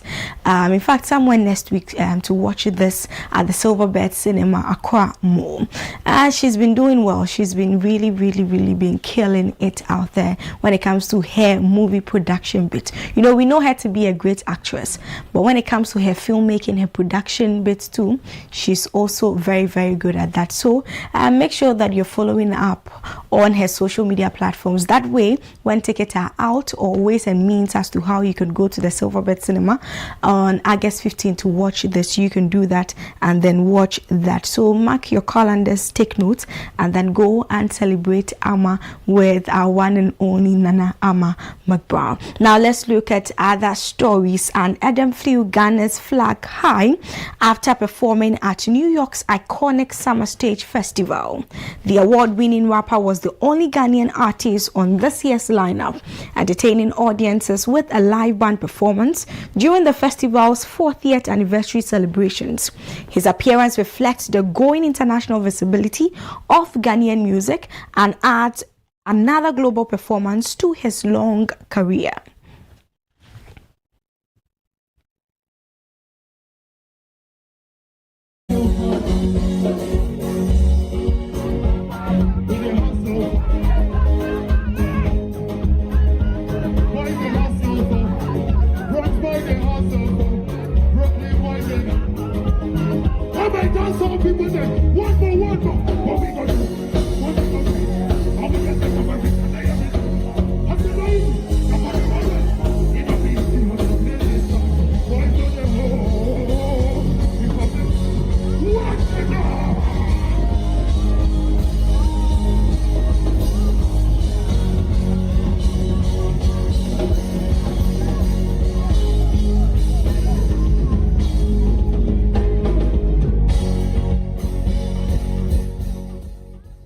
Well, this was on August 1st, 2026, which was just last Saturday. And when the whole Shatter event was happening, this was also happening live in New York City. So congratulations going out to Adam on this one. These are some of the things I always say that we love to see. And yes, you know that recently he has released a song. He was on Tune Talk. We spoke about the song and his journey. And then whatever he says, there's a lot of things planned this year. And I'm so excited to see him on this platform. So whatever is still streaming, you should check it out by Adam. Now let's talk about Ira Star, and she has officially started the countdown to her third studio album, Star Girl.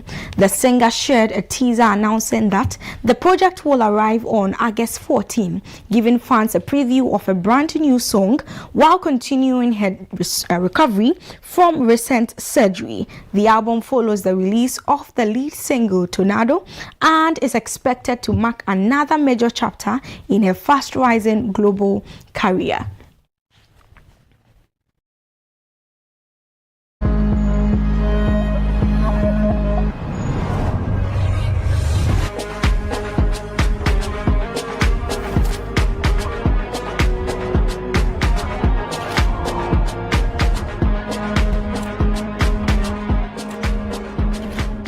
So yes, if you love Ira Star, then you have to make sure that on the 14th of August you are ready, seated, and just patiently waiting for her to release her third studio album titled Star Girl. The countdown has begun, and as of today we have 10 more good days to go. So we are greatly anticipating for this one. I told you that when it comes to movies, she's also given us a new movie that we're greatly anticipating for early next year. So the album is probably just, you know, a teaser, just to say that, okay, yeah, this album, use it to hold your body, right? As the Gen Zs would want to say. But next year I'll show you that I can also act, okay? So yes, that is Ira Star for you, and a huge congratulations going out to her on this one. Now let's talk about Ariana Grande, and she is taking a break from public appearances following what her team describes as endless public scrutiny. Her representatives say the singer will step away from the spotlight after completing her Eternal Sunshine tour, and she has also withdrawn from a planned London stage production on Sunday in the Park with George. The decision has been met with an outpouring of support from fans who have been sending messages of encouragement across social media.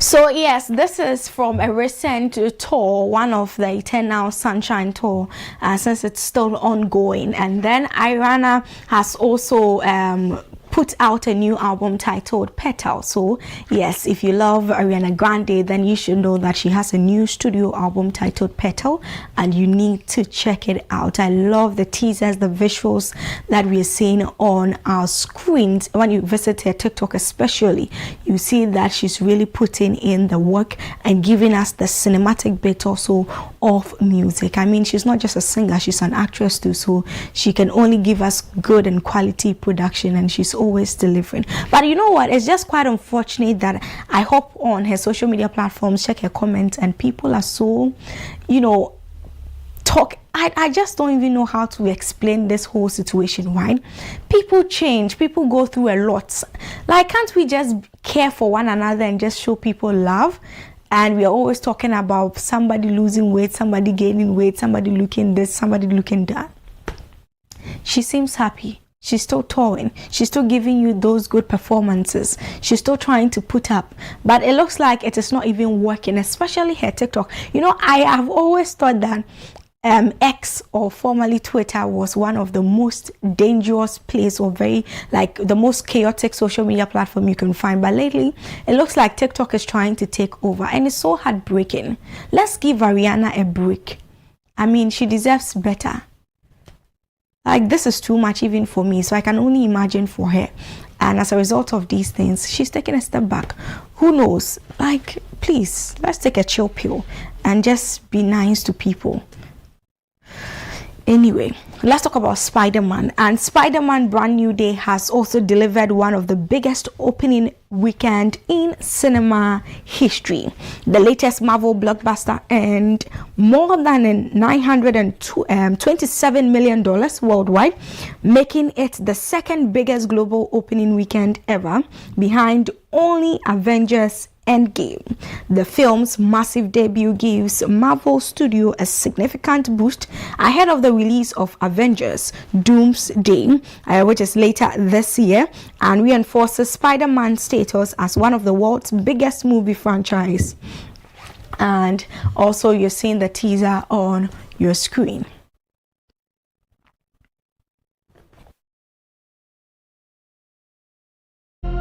We were together.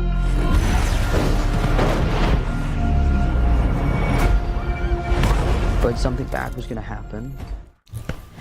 So yes, over the weekend, which was Friday 31st of July to be specific, myself, I went to the cinema to enjoy the Spider-Man Brand New Day, and it is a must watch. You need to watch this one. You really need and have to watch it. Okay, you don't need to be a movie person to go to the cinema. I always tell you, sometimes you need a change of environment. You need to do something that you're not used to, and this is exactly what you need, I must say. And I'm happy to be one of the people who have made this history possible. So yes, congratulations going out to Marvel Studio on this one. Well delivered.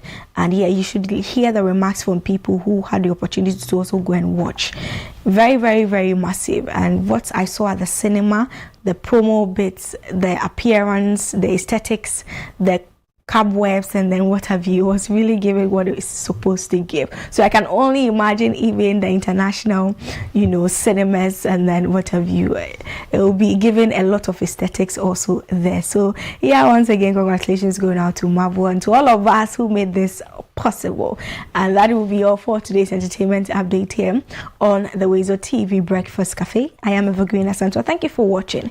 Tomorrow is Wednesday at 2 o'clock p.m. Tune Talk comes your way. We talk the tune and we simply live the vibe. So I am hoping to see you and also for you to join in, call me and then send me a text message on Tune Talk tomorrow at 2 o'clock p.m. Enjoy the rest of our programs.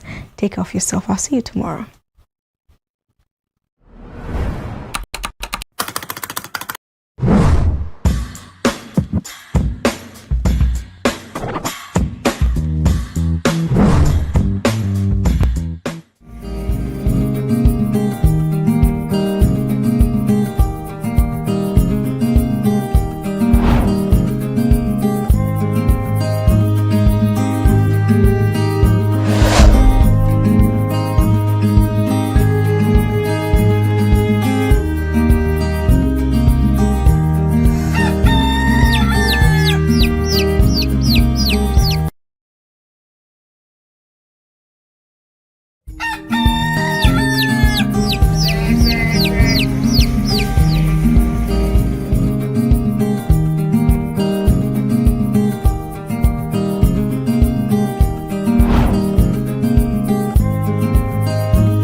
not necessarily because they don't want to pay, but there are reasons why sometimes people owe us in business.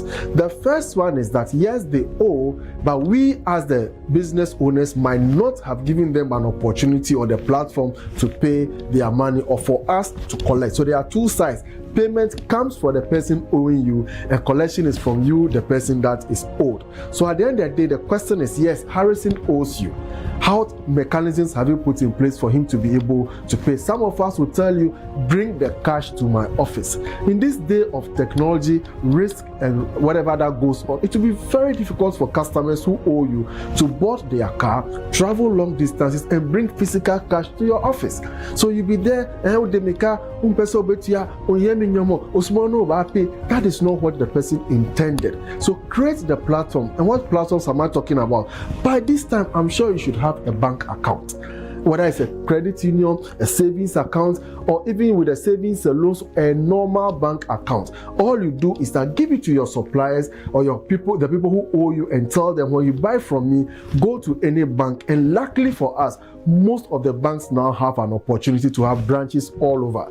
Number two, once you are able to give them that platform, you can also add a mobile money number. What does this mobile money do? You go to the telcos of your choice, tell them you are a business, and show them your business registration certificate. That is if you have one. So if you don't have one, I'm also some, but you need to get a business registered. Show it to the telcos. They'll register and give you a merchant SIM. There are a lot of advantages. Do you even know that with your merchant SIM and statement, you can even use it as a source of account to access a loan? Yes. So you are losing out. So give the people who owe you an opportunity to pay you by giving them your mobile money merchant number. You can also give them your personal number, because we have taught you in the prudence of doing business to separate your personal money from your corporate money, because once it comes to your personal pocket, before you realize, one thing leads to the other, and you might even forget that Harrison has paid you. And guess what? There are times you become very angry, you call him that you are owing me, I've paid, you are owing me, I've paid. Avoiding that makes the discussion easier. That give them a merchant platform so that they can send the money to you. Another way is that if they want to do a bank transfer, so the first one is cash deposit into your bank account. The second one is the mobile money payment. And we also have bank transfer.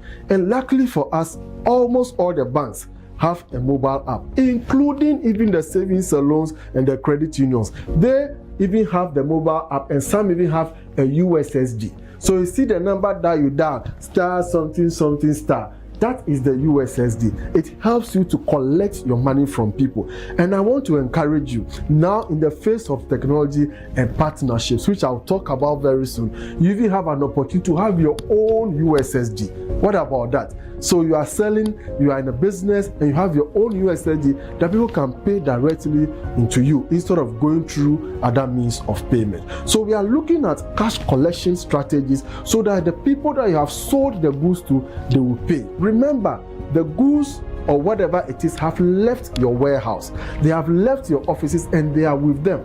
Some have even sold, or some are about selling, but it's important to give them an opportunity to pay. It is not everybody who owes that does not want to pay. Sometimes it's the collection procedures and opportunities that is so difficult for them. Now, I spoke about cash flow management. Now you have collected or you intend to collect. When that money comes now, what are you going to do as the year is ending? This is where there is the danger that people collect the money and they think we have enough. The year is ending, but guess what? Once you blink your eye, 2026 is also next door. So you have to be very careful how you manage your cash flow. What are the things that you need to do? What things must you do to avoid a cost overrun into the next year? You might want to pay some bonuses. Have you planned for it? You might want to, this is not the time for you to say, oh, the year has ended, I need to buy a new car. It is great to buy a new car if only you have budgeted for it and there's an opportunity for you to do that. So I've told you 2025 is ending. Manage your collections and give your debtors an opportunity for them to pay. Now, the next thing I want us to talk about before 2025 ends as a business is that sit down, assess what has worked from January up to now. Look at what did not work as well and look at where you can improve. So 3 things. Some things might have worked. How did they work? Did they work to your estimation, or they worked but not to its fullest potential? But what of the ones that did not work? What could have happened? Was it from you? Was it from the environment? Was it politically related? Was this like technologically related? And be sincere with yourself by looking yourself in the mirror. But what of the opportunities that you missed that you could have taken advantage of? And this is very important as the year ends. So on this platform of financial well-being, on the Breakfast Cafe, we are encouraging you that, listen, 2025 is not a bad year. You have an opportunity to get better. And I've just told you that review what worked during the year. Assess the opportunities and the challenges that came that you could not overcome. And in between them, you see that there was something I could have done better. Was it about your distribution? Is it your pricing? Is it about your opening time? Or is it about your closing time? Is it about your branding? Is it about your collection system? Is it about advertisement? Is it about your staff training or your recruitment? There are various things that you can get better. And I'm very confident that at WoezorTV, as we are empowering you on your financial university, you have an opportunity to make the wrongs right, and you can make it better going into 2026. We thank you and we wish you well in the year 2026. Even though we have not ended the year yet, we are confident you are crossing over with us. On this platform, we say we love you, we appreciate you. Keep watching the financial well-being on the Woezor Breakfast Cafe. Keep watching WoezorTV. Keep spreading the news. And guess what? We'll be with you next time. Thank you and see you soon.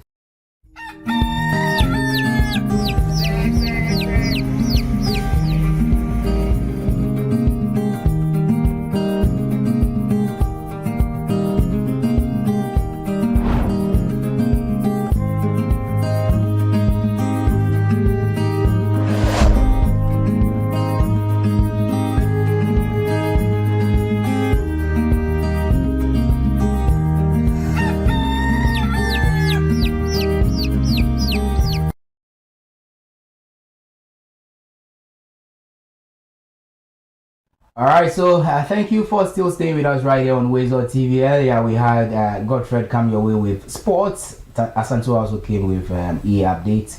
And it's time for us to delve into the main conversation this morning. And as I mentioned earlier, the conversation on the increase in the price of fuel is still on. But fortunately, the president intervened yesterday. He sent a directive asking for a 2 cedis reduction in the price. Let me just illustrate that on the screen with you. Let me just share some excerpts of the president's directive as signed by Felix Kwachi Ofosu. It reads, His Excellency, the President has directed that in line with the decision of Cabinet and the successful intervention implemented in April 2026, the regulatory margin on diesel be reduced by 2 Ghana cedis per litre for 1 month. This temporary intervention is intended to cushion consumers, prevent transport fare hikes, contain inflationary pressures, and mitigate the pass-through effect of higher fuel prices on the cost of living. It further stated that this directive shall take effect from Tuesday, 4th August 2026, and shall remain in force for 1 month unless otherwise reviewed by government. The government will continue to monitor developments in the international energy market closely and take additional policy measures where necessary to protect the interests of the Ghanaian people and sustain economic recovery. Signed, Felix Kwachi Ofosu, spokesperson to the President, Minister Government Communications. So we saw this being released yesterday, and that's the focal point for us to delve into this morning. Let's find out what's even led to the increase, and of course why government or the president ought to have intervened, and what's the long-term measure that will be put in place to mitigate some of these things and prevent them from happening in the near future. Let's start off. We'll have that conversation in studio whilst we prepare to get our guests to join the conversation. Now, you haven't said much on it earlier this morning. Karim shared a thought on it, but for you, way to go, 2 Ghana cedis reduction. Well, I think it still goes ahead to release some burden of the consumers of diesel. given the fact that it's not just for drivers. We all know that in this country, even if they increase the fuel by 1 Ghana cedi, very soon you find church drivers increasing the prices of fuel. Then before you know it affects everything, including you even go and buy thread to go and sew your dress, and then they tell you to petrol, so everything has also gone up. And so I think this is a point in the right direction. Kudos to the president for doing this and giving the whole 1 month window of it too. We're just hoping that by the end of that 1 month, we will see some reduction in the global prices, so that we can also enjoy its ripple effects here. But yeah, it's a very good call, and consumers of diesel and all other people below the chain too are also going to benefit. So yeah, it's a great call. Very well, it's a great call, as Na mentioned. But the issue about whether or not this will, make drivers or the transport unions increase first. Karim, is that likely to happen? I mean, that has been settled anyway. But you know, there are people who are not under any union. They don't belong to any union or any association at all. They are freelancers. In journalism, we say, yeah, they play or play. I mean, I don't know, but how can government control that space? And also, Karim, should we not really go out of this whole reliance on fuel from outside? So when there is a need for, when there is this exogenous factors, as they always say, Ghana shouldn't be so much hit. Remember, we also have another exploration to do up north in the coming days. Yeah, absolutely. So we should be self-reliant. Absolutely, granted. And I think that's where we have collectively, I'm trying not to use the word failed, but for the sake of context, so let me use the word failed. That's where we have failed really as a people. And we must do better. If not for anything, we've had Tama oil refinery since when? Right? And so all these years that TOR has existed, why must it take a new government now to come in and try and revive TOR, which is such a very instrumental and significant state asset that we should have utilized? I mean, when did we first discover oil? When did we start drilling oil in our country? And why must we, as a nation that has oil, so much in abundance, have to be dealing with exogenous factors, as you've mentioned, that every time there are global prices going up, then we have to bear the brunt of it. When in reality, we, to a larger extent, sometimes even supply the global market, the raw crude that is processed and brought back to us to buy again, right? So we really must do better. We must start looking really at domestication. How can we domesticate a lot of the things that we need, a lot of the very vital, important commodities that we need to survive in our part of the world? And paramount, or one key amongst them, is fuel. Today, as we speak, you cannot do anything without energy. We need the same fuel to even power our electricity, because we rely heavily on gas and all of that. And all of these are a byproduct of crude.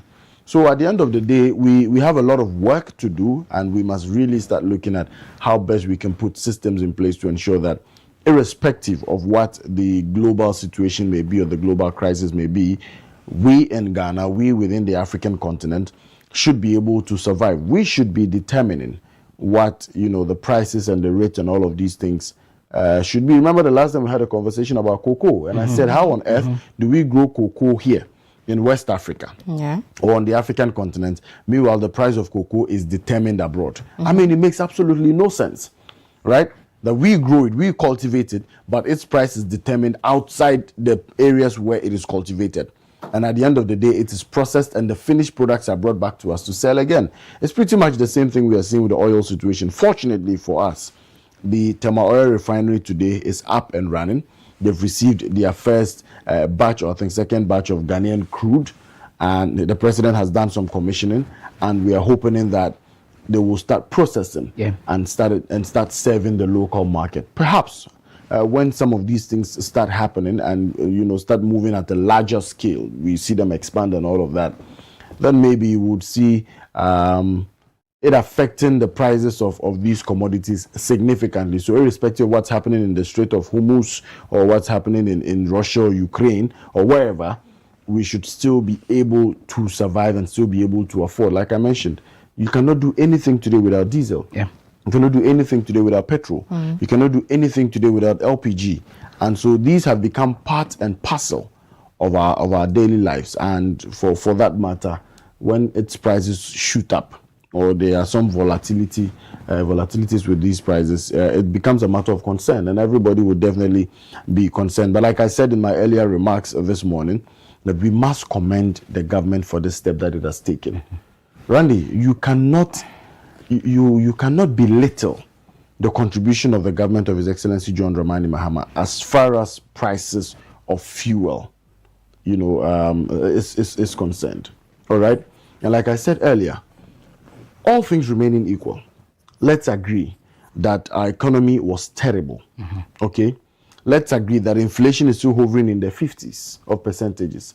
Let's agree that our cedi is still hovering around 17 cedis to $1. Just assume or imagine that we still found ourselves as a people within these perimeters. What do you think the prices of the fuel commodities would have been? It would be nothing to write home about. People will be wailing. And so we cannot downplay the contribution of the government in this sector. The fact that we have a stable economy, we have a stable currency that has been hovering between 10 and 12 Ghana cedis for 2 years running, if you want to put it that way, or maybe 1 year and 8 months, all right? We have a stable economy. The exchange rate is stable.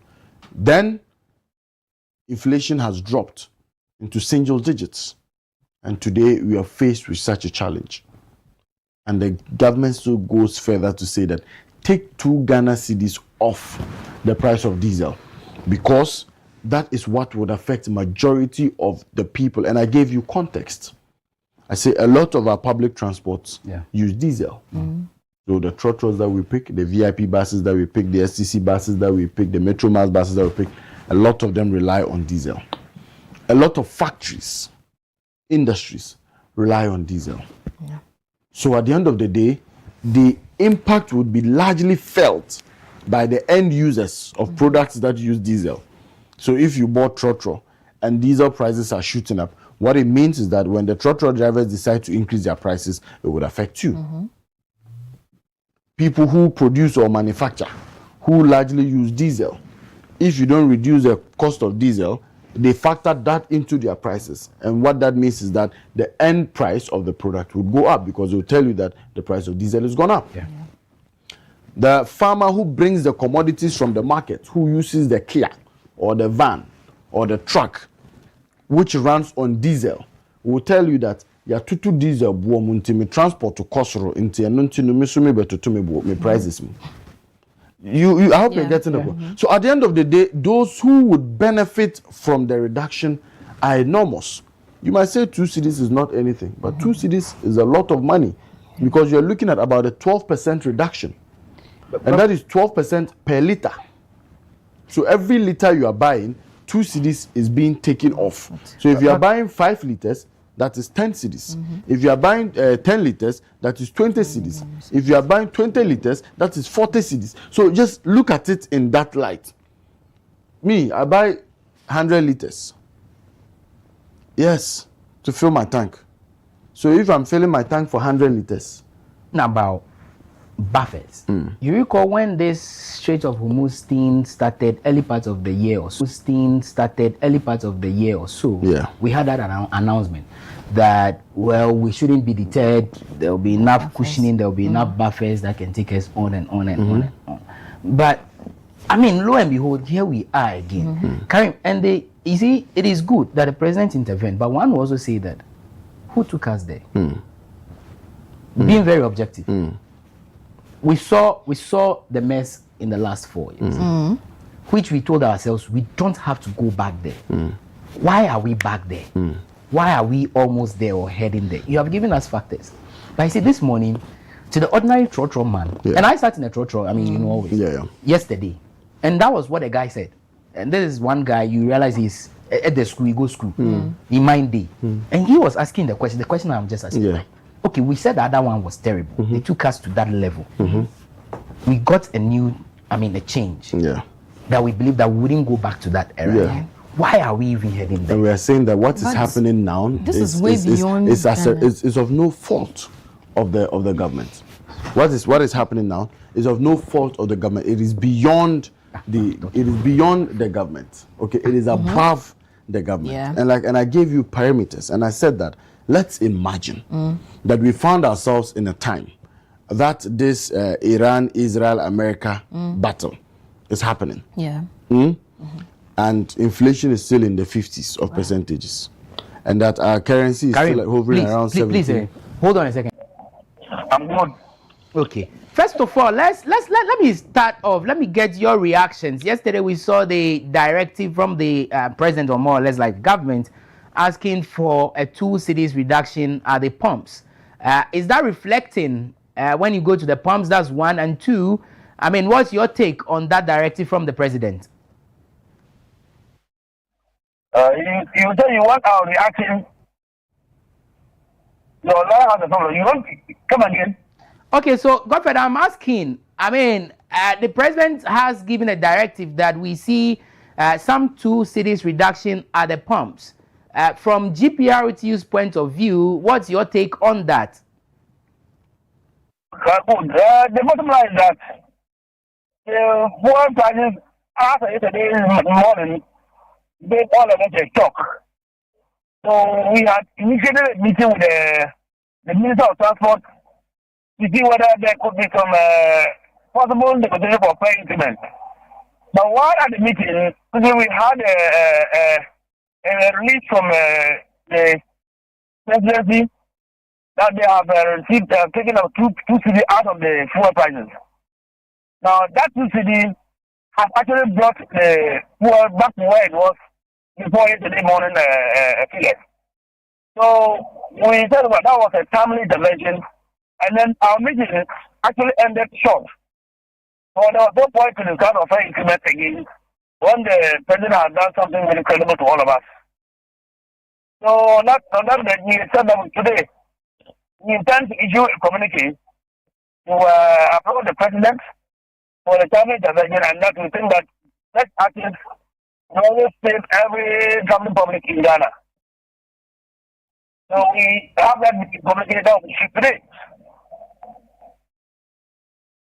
Godfred, I mean, so when you go to the pumps this morning, has that reflected? I mean, is that reflecting when people go to buy fuel? Is the 2 cedis reduction reflecting? What are your members saying?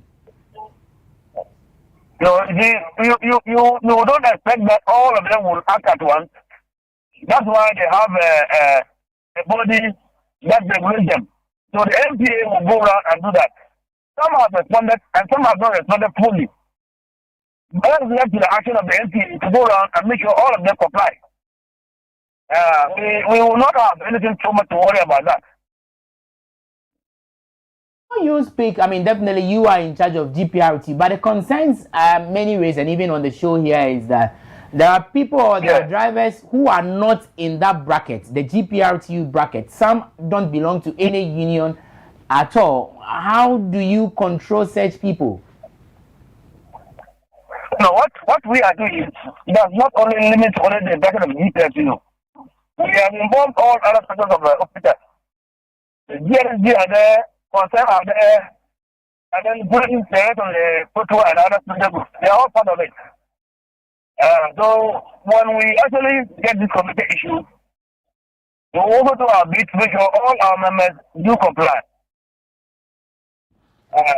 So that one, I know it will definitely happen. Well, Godfrey, we also know that this is the directive takes effect today, and after 1 month, it lingers on for a month. Beyond that, what next? And you are a key stakeholder. This is not the first time we are finding ourselves in this situation. Have you made any recommendations to government so that we don't get back to this same situation in the near future? Well, I think that the wisdom of the government, when they get there and then the things are still not stable, they will have to have another intervention. I don't have to remind that this is about the second time the government has come out with such an intervention. So we were not in doubt as to whether after the 1 month one thing doesn't go well as we think, government may do additional intervention to make sure they cushion all projects and then the government public. Okay, Godfrey, thank you. Thank you so much for your time this morning. Thank you, too. Thank you. Very well. So that's Godfred Abubiri. He is the General Secretary of the of GPRTU. So indeed, all drivers are complying to the directive, and all the pumps are also complying to this particular directive. So please, there is no increase in transport fares. No driver should go and charge. If you used to take 2 cities, don't go and take 2.5.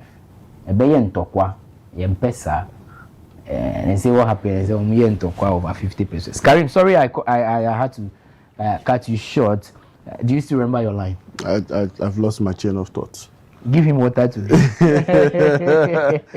But I asked the question about enough in store, so that in the likelihood that we do not get it coming in again, we would have enough to be able to go around, so that people will still have access to fuel. I think, and I think that answer we already have, because the last time we spoke to, the NPA guys and boss and all that, were made aware that we have enough fuel in storage to be able to take us through a certain period, a certain coverage, and so that's some impressive news. Our prayer is that at the end of the day, there would be a finality to this matter. Karim, hold on, guys. Let's get back onto the phone lines and speak to Honorable Felix Kwachi Ofosu. He is the spokesperson to the President, Minister, Government, Communications, and as I intimated, he signed that directive that was released yesterday.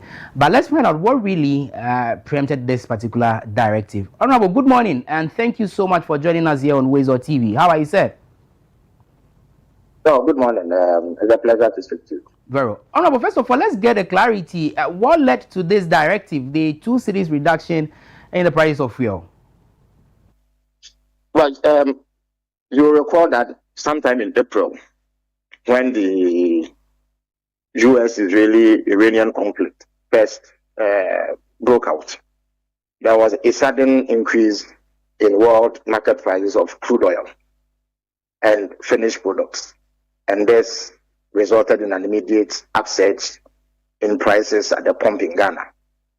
So as a government that is committed to cushioning that April, it lasted for an initial 4 weeks, and then it was extended for another 4 weeks.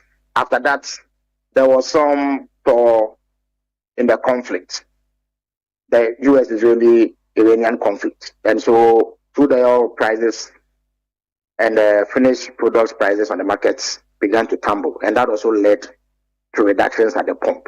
But in recent weeks, there has been an uptick, which has led to another spate of increases in world market price of fuel, and has resulted in corresponding increases at the pump. So government simply brought back that standing policy of cushioning Ghanaians by removing 2 cedis from the margins that are slapped on fuel. You will notice that it is diesel that is mostly affected, and the reason is simple. The experts have informed governments that a bulk of commercial vehicles and other such related vehicles use diesel, and so by lowering the price of diesel, we prevent the passing on of that cost to the motoring public. Petrol has not risen as sharply as diesel in terms of pricing, but if it were to rise, similar measures would be applied. But for now, it's diesel that is becoming a problem, and that is why it has been targeted in this intervention that government has put in place since April of this year. Honorable, the 2 cities, some will argue that it's insignificant, but the question is, how sustainable is this? Yes, a 1 month window has been given. If the challenges are not resolved, what happens beyond that?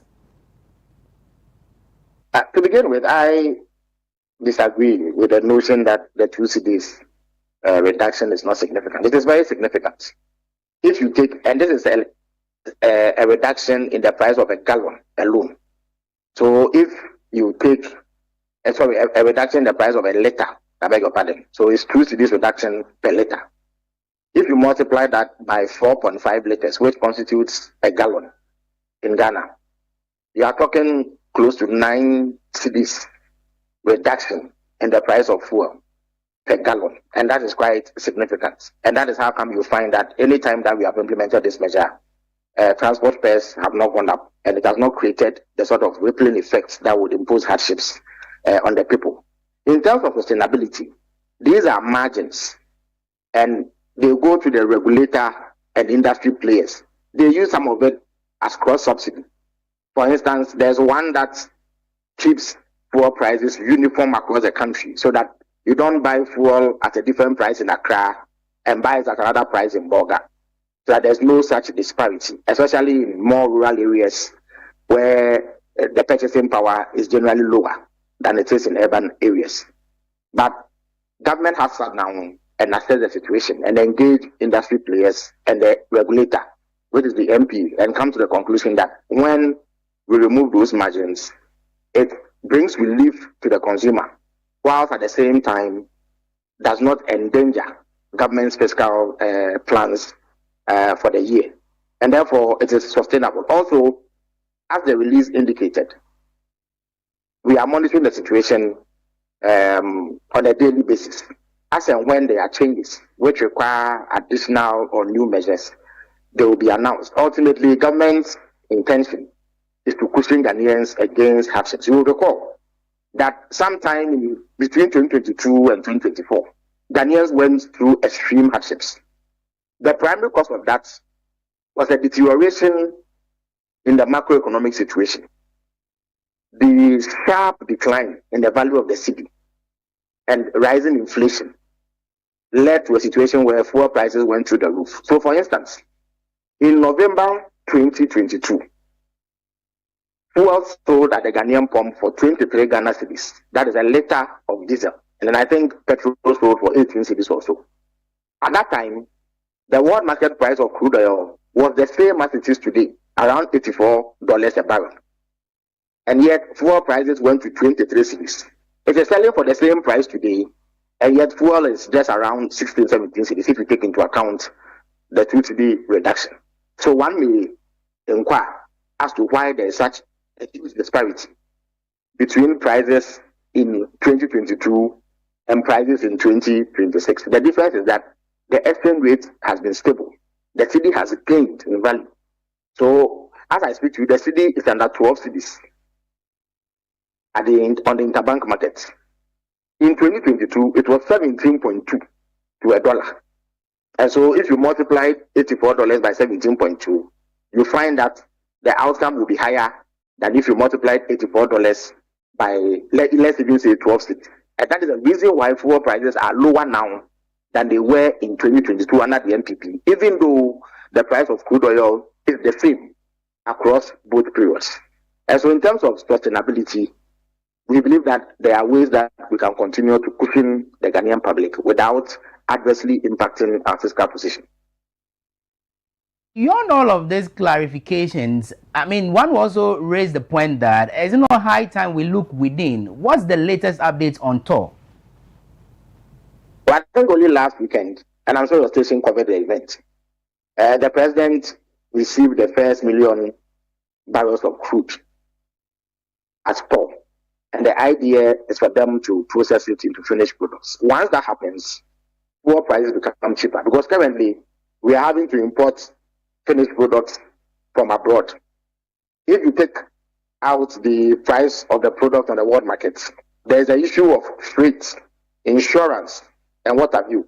So, for instance, the industry players inform us that before the outbreak of this war, the insurance premium on one parcel of cargo was somewhere in the hundreds of thousands of dollars. Currently, that has jumped to $6 million. That is for insurance alone, because of the uncertainty and dangers associated with passing through the Strait of Hormuz and its attendant closure. But if we process crude oil here from our own oil fields, it means that we cut out the issue of freight.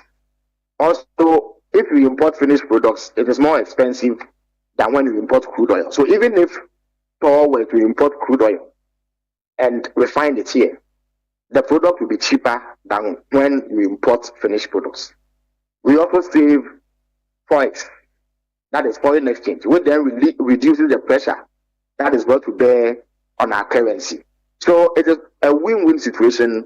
One store is up and doing, operating at full throttle, and refining crude oil in Ghana. That is the reason why government is committed to ensure that Thor gets back to its glory days and is able to do the things for which it was set up.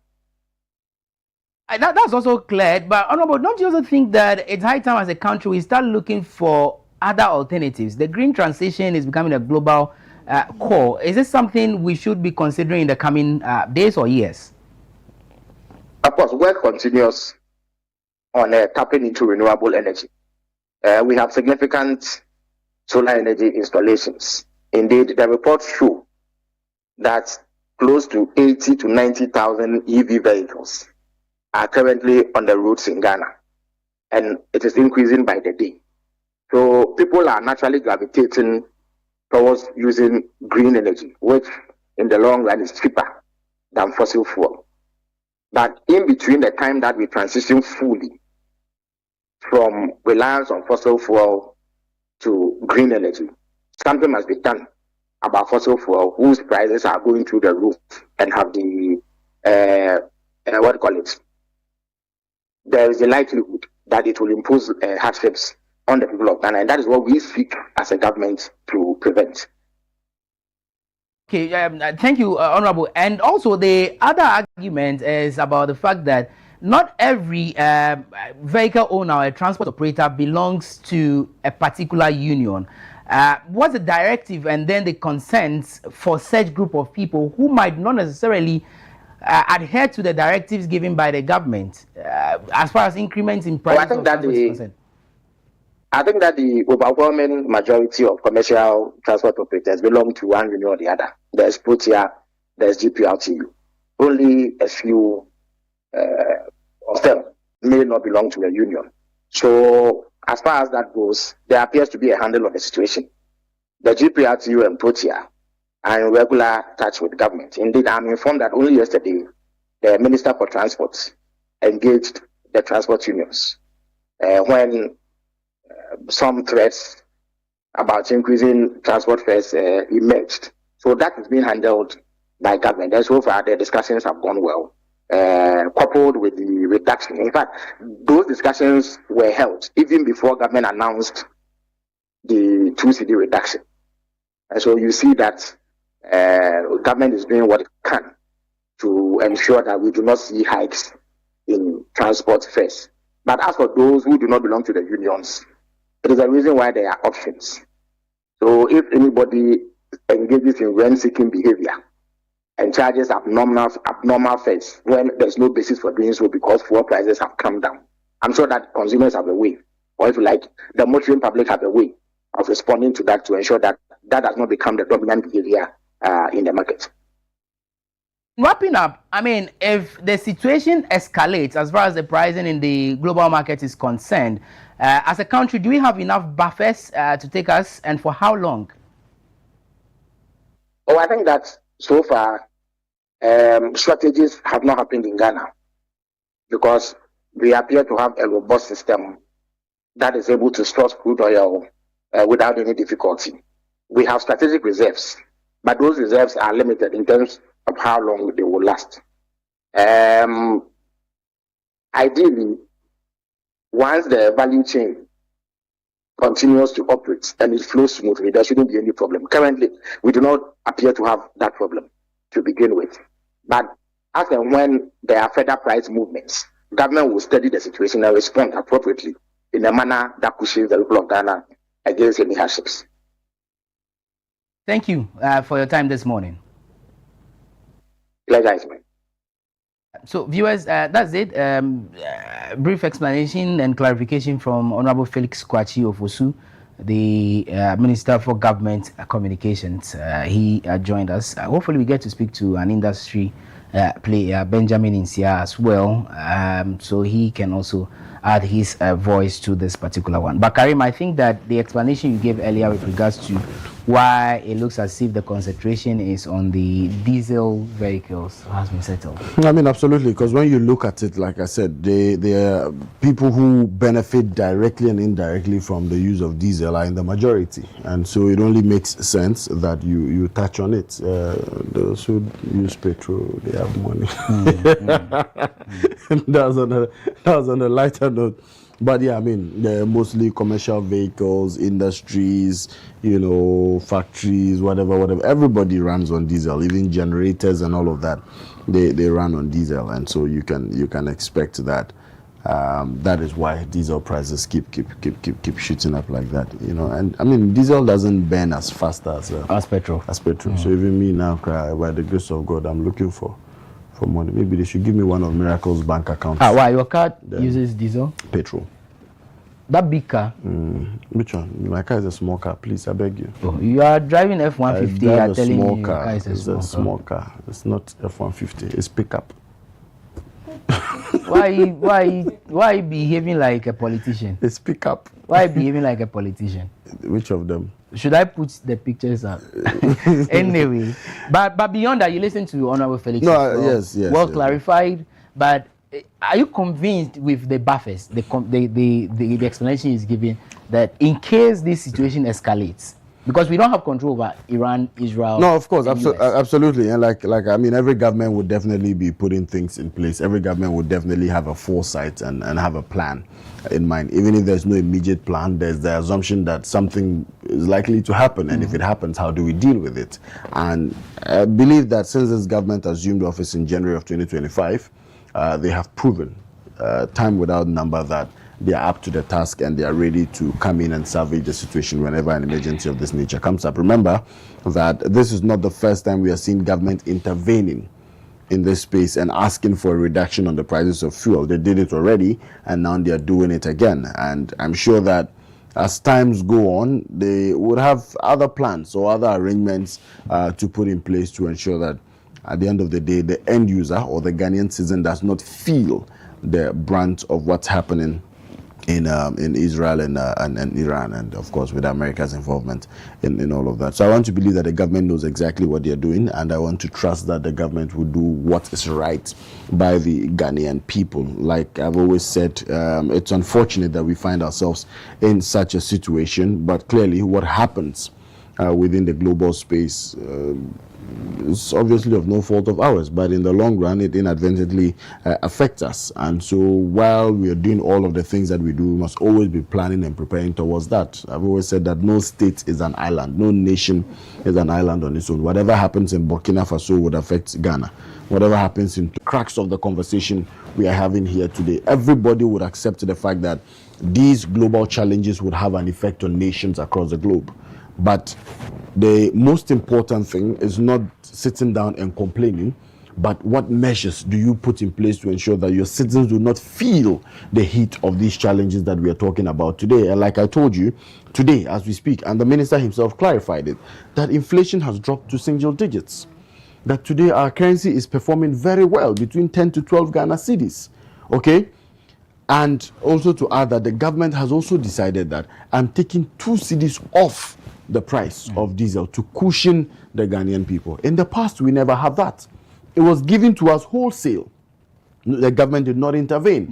And the cedi was hovering around 17 cedis. And like the minister said, you multiply that 17 cedis by the $80-something that he talked about for the price of crude on the market, and compare that to how much we would have been paying. Okay? So at the end of the day, let's not belittle these small efforts. Of course, we understand that, yes, we could have done better, but let's take Ghanaians back to the early days of this administration. Fuel prices dropped below 10 cedis, and we saw it. Then there was no there was no Israel-Iranian war, right? And we saw it. So clearly, what is happening now is beyond the hands of government. At best, what government can do is what it has done by intervening within that space and bringing some relief. Diverse passengers, share with us 055-269-7939 is the number. Get to tell us what you also make of this 2 cedis reduction directive that was given by the government or by the president. And we spoke to Honorable Felix Kwachi Fosu, who has also explained. Okay, I understand we have Mr. Nsia on now. Mr. Benjamin Nsia is the executive director for SEMSE. He's an industry player. Mr. Nsia, good morning. Good morning. How are you doing, boss? Very well. Trust you also doing. Yeah, we are fine as well. Mr. Nsia, I mean, from your analysis and what you have been paying attention to all this while, I mean, you gave us an indication. I remember when we spoke during the mid-year budget review, you gave us an indication that the next window, of course, we're going to see some increments as well. Why are we here, Mr. Nsia? We are here, first of all, because Ghana is the price taker of petroleum products. We always take the prices up, and whatever prices increase on the international market, the assumption is that reflectively local prices must also increase.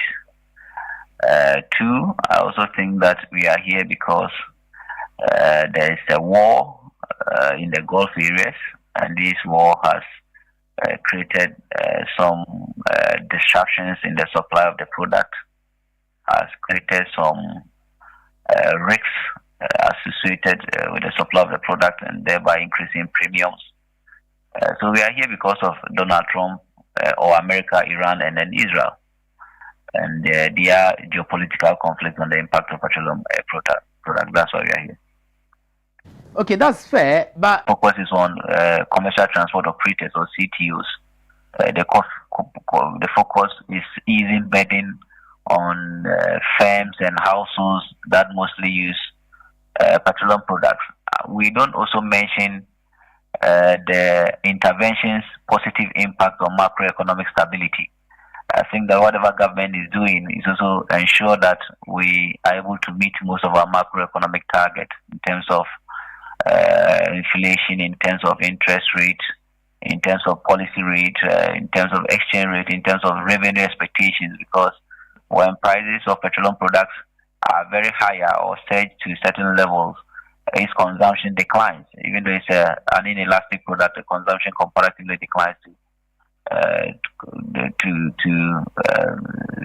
a lower level compared to the price of it, but there's a form of decline. And when prices decline, it means that consumption declines. It means that government will not get the revenue needed. So any intervention introduced in the petroleum downstream is not only to ease burden on petroleum consumers, but also support government achieve or maintain its fiscal or macroeconomic policy target. And I think that is why government has done. In terms of numbers, I think that this particular intervention is likely going to save from 500 to 600 million Ghana cedis in the pocket of petroleum consumers. And that also means that it's likely also going to maintain the consumption of petroleum products, especially diesel, to balance the government revenue expectation from the downstream. So government is losing, or the industry is losing, because these are the regulatory margins. So the industry is losing between 500 to 600 million. But on the other hand, government is likely also going to benefit because there's going to be continuous consumption or stable consumption of the product, and I think that stable consumption of the product also inure to revenue mobilization of government and maintain other macroeconomic. And able to get the full realization of toll. Two, would this go a long way if indeed we have a full flight of toll? Would it go a long way to avert some of these challenges we see in the petroleum sector? So first, before I answer the question of toll, I think that West African regulatory authorities, West African ministers of energies, and the ministries of energies, West African ministries of finances or finance must create a platform that harmonizes the petroleum sector and then sets a benchmark for pricing petroleum products, especially finished product from the refineries. I think that we need to have something like that because Nigeria has a refinery, Ghana has two or more, I think four refineries. Other West African Ivory Coast has its own refinery. So if we're able to harmonize, looking at the cost structure of the various refineries and also looking at the fleet within the West African sub-region, I think that we will be able to come to terms with a benchmark used in setting prices of refined products in Africa, so that it insulates us from being price takers abroad. Because anytime MP is quoting price of petroleum products, you are quoting prices from international trading platforms in America or maybe in Europe, and sometimes we don't even procure this product from there. We are likely procuring this product from the Gulf regions or the Asian market. Yet we use benchmarks set in America to set our prices here. So I think that West Africa also needs this benchmark. If you're able to address it, then it feeds into the discussions of TOR. Yes, TOR is refining. TOR is doing only about less than 20% or less than 30% of daily consumption. TOR and Centio at current capacity are doing about 50% of daily consumption. So doing 50%, they are still price takers, and that is why they are refining, but we are not feeling the impact of their refining in terms of price. Because MPA uses international benchmark prices to set products. So being price takers, TOR and then Centio will only ensure availability of product, because if they are able to refine, there will be continuous availability of product. There will not be any shortage in Ghana. But in terms of pricing, they may not be able to address it properly, because if you look at the pricing of petroleum products, there's a template, and the template is that XF prices are taken abroad, exchange rate, and others. So as a country, we need to begin to look at how we price our refined product, but we cannot do it alone. I think that must be done in conjunction with other countries in West Africa, so that it doesn't also engender or promote smuggling. Because if you're able to set our benchmark well, some recalcitrant petroleum service providers may even smuggle the product of Ghana, creating a lot of shortage where they are likely going to sell it in a neighboring country. So we must have a harmonized platform to set in. So when we are able to do that, I think that Ghana will better be placed to benefit from refining products in Ghana. If you are able to do that, still TOR will refine, Centio will refine our products, yet these products will still be benchmarked against international market prices. Now, beyond that, also has to do with the currency used in procuring this crude oil produced in Ghana by TOR. I think that the government has given directive that we must look at the Petroleum Revenue Management Act and ensure that these contracts between GMPC and TOR or Centio are CD signed contracts, or these procurements are done in CDs. I think if you're able to do that, it is also likely going to address the issue of exchange rate. But even if you do that and we don't address the price indication or price indicators announced by MPA, which are established by international parties, I think that we may not still feel the impact. So availability of products is assured by TOR, but I think pricing is something that is likely I'll take address pricing. I mean, you recall when this Ukraine-Russia issue started, I got to a point it was more political, because both political parties, major political parties, were blaming each other. And here we find ourselves again in the same, more or less like the same situation.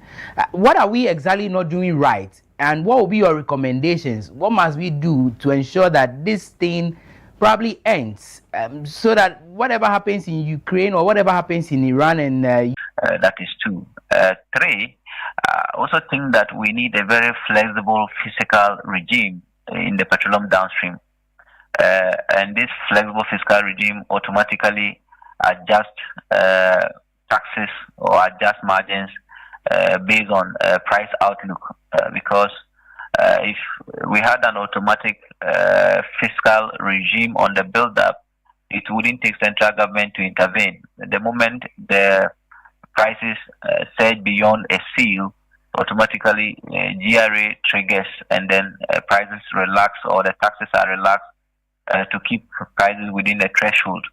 At a point also when prices maybe decline below the threshold, then automatically the fiscal regime adjusts itself to keep prices, and that also means that levies will be adjusted upward. So this rigid fiscal regime where we just need maybe 40 pesos, 4 Ghana cedis, we need 2 Ghana cedis, is unattainable. I think that is not sustainable, and that is why when prices increase on the international market, we feel it.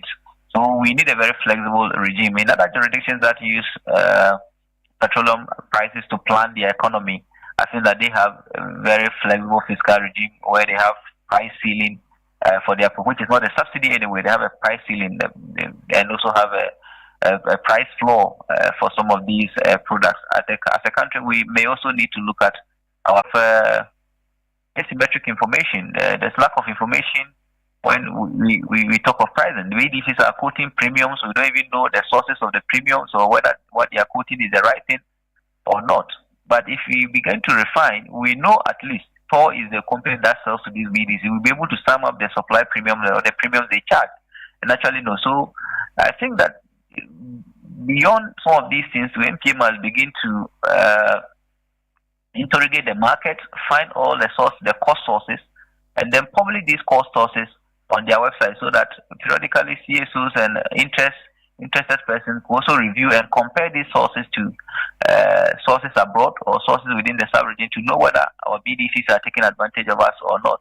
I think that transparency or that disclosure is also very needed to ensure price stability in the Ghanaian petroleum downstream. I think if you're able to do some of these recommendations in the short or medium term, it will help us always get a stable price of petroleum products. Up. Yes, this message came a few minutes ago. It's a question for you.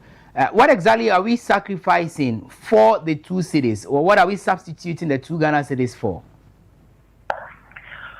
So the two Ghana cities are industry margins. What it means is that if some of them make surplus income anyway, so if the prices continue the way they are for a longer time, we are likely going to deplete them.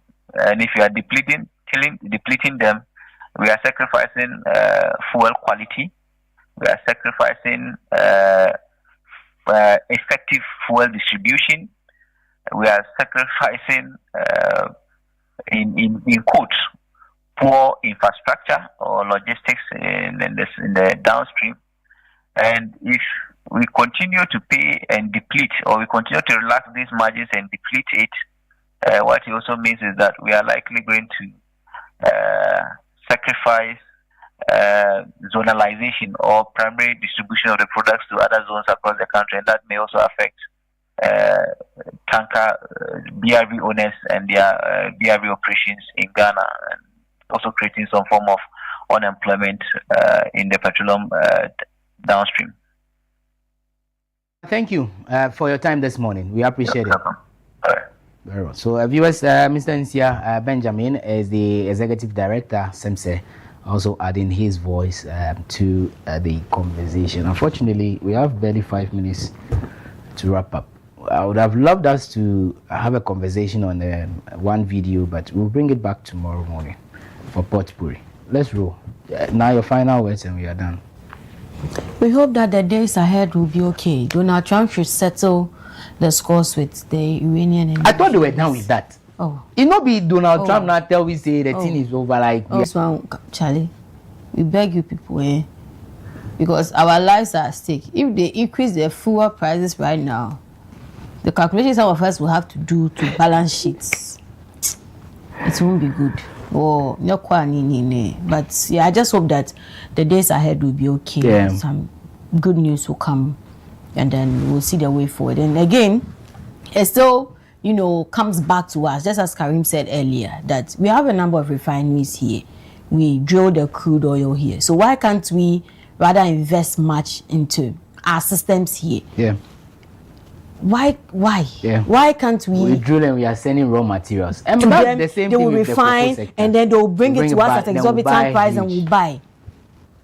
Imagine. I don't know how we got here as a country. Like, I'm not. Imagine your grandfather is a cocoa farmer. Has a large farm. And he harvests cocoa beans.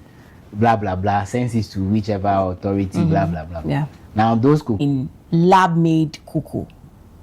So it's not. They are not coming to buy the raw cocoa beans now again. Yeah. They are investing. So most of them have even started, and they are trying to do it in a way that with time you wouldn't be able to recognize which one is the lab-grown cocoa and which one is the real cocoa from the tree. So it's a conversation that's going on. Like, there's a lot of literature. We have failed this country. He's a great politician. Whole tour. No, I'm not talking about Karim's group of politicians. Okay. A whole tour came to a standstill. Yes. For 8 years. A whole tour came to a standstill. Yes. For 8 years. No one cared. For 8 years. And like, we're importing fewer products. Jesus Christ of Nazareth. You see, I thank God that we are not in that administration, because I'm sure this US Iran war would have paid taxes for it. See, time and again, I've said that when we talk about the challenges and the plight of our country, and this is me being my very honest self, devoid of politics, right? Devoid of politics. Devoid of Underline politics. word. I say time and again. Yeah, time and again. The Ghanaian politician is not picked from space. They are not aliens. Very true. They are not brought from Saturn or Uranus or Mercury or mention all of their planets that you know. They are from here. They are part and parcel of us. So whatever it is that they do is a reflection of who the people are. And you'd all allude to the fact that I've said it here again, time and again, that a lot of us in this country are a bunch of thieves and dishonest people. Because tell me why on earth you have an investment like the Tema Oil Refinery, and you know very well that you also have crude in your country. Yes, sir. So if you go and dig the oil and drill it out, what's the ideal thing to do? There's a refinery. Straight to refinery, refine, determine your price, and sell for your people. Yes. If anybody wants to sell to global market, that one you can deal with global market prices. But what your people would consume. If somebody is speaking from a point of ignorance, fair enough. But this is common sense. This is layman's understanding of issues. And that's what the layman expects. You understand? But we don't have that. Then you have certain people leave this investment hanging for several years. In fact, with intentions of selling it off. And you think they're going to sell it to strangers? They're going to sell it back to themselves. So at the end of the day, it becomes their asset. Then they will now use it to determine the prices of petroleum products in this country. That is what we do to ourselves in this country. It is the greed and selfishness of everybody, not just the politician. Everybody. Because we fuel the politicians to do the things that they do. Randy, if politician steals money and you don't go and sit on the floor at Yoko for him, tomorrow again will he steal money? Dabi. When you jail politicians and you have people sit on radio and TV and defend, why should the person have been jailed? You think that they will stop? So, anyway, this country will only get better when the Ghanaian people decide that the country should be better. If not, it will continue to get worse. I'm sorry. I'm hoping that our generation will be the difference. I'm hoping that our generation will be the difference. That we will do things differently. That we will put Ghana and the Ghanaian people first and not ourselves. Right now, what we see is that everybody is trying to level up against the problems or the challenges that exist. It's not about how can we solve the problem collectively for everybody. It is more about how can I get ill, or someone within my immediate family is ill, we have enough to afford a private hospital, or we have enough to fly the person out of the country to receive health care. That is what we are going through in this country. Okay. Now, when it comes to electricity, I'm not concerned about how can we push ECG and the energy ministry to ensure that we have makers meant for the people. Is it for farming? You even steal it from the people. So that is the problem that we have.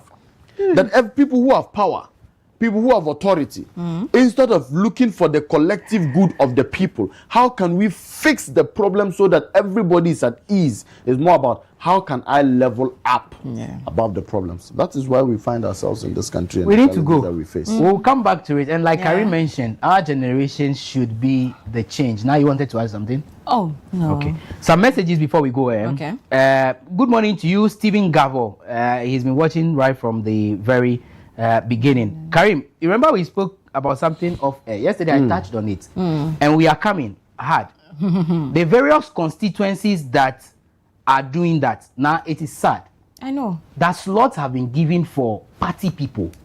Slots have been given for the youth, not even only party people, but for constituents. Executives decide to take those slots and do the people wayo. You know wayo? They do it like this. Shum. They turn the people like this. Kalabule. They do them like this. Oflu. Then they go and sell the slots. We are hearing the report. I have a message for you here. Okay. And this message says that, and I'll read it. It says that, Randy, good morning to you. Slots allocated to party members have been sold, leaving those who deserve them. Kindly investigate and shame those involved for us. We cannot fight for a victory together for our enemies to enjoy. When you are invited, okay, so this one is a different one. Okay, he is giving a shout out to somebody. I said we are following this particular story, and we'll bring out the people. We'll name them very, very soon. The various constituencies that are doing this, we'll bring them out. Okay, before we go, happy birthday to you, Sister Delali Aklo. You are watching inside Chito. A happy birthday to you, and that is coming from your family, your brother as well. So enjoy, Sister Delali. Today is your birthday. Happy birthday going out to you. Now, today is the birthday of Honorable Ludwig Akpene Ronje. Okay. Yes, Honorable Ludwig Akpene Ronje. He is in charge of protocols and logistics at the NDC headquarters. And of course, he's our very, very good friend. He's our papa. Right. I mean, when I say I'm talking about whole Central and Volta region at large. He is one person we all look up to. He is one person that has done so well for the constituency, for the region as a whole, and also at the national level. Happy birthday to you, big man. Happy birthday to you, Honorable Ludwig Ronje. Wherever you are, enjoy to the fullest. Okay. Enjoy your day, Honorable Ludwig. But before we go, viewers, let's keep in mind that we'll come your way again at 11 for the maiden annual public lecture in honor of the late Honorable Dr. Edward Omane Boama. We'll be coming your way at 11, but maybe earlier than that for us to have a quick tete-a-tete before crossing over to have the live feed of the maiden lecture. So please keep that in your books. Let's make time at 11 to join the live feed and then get to see what's going on, honoring the memory of the late Honorable Dr. Edward Omane Boama. Thank you so much for joining us from 7 up till now. We'll come your way once again tomorrow, God willing, here on yours truly, WoezorTV. But until then, we have many programs for you.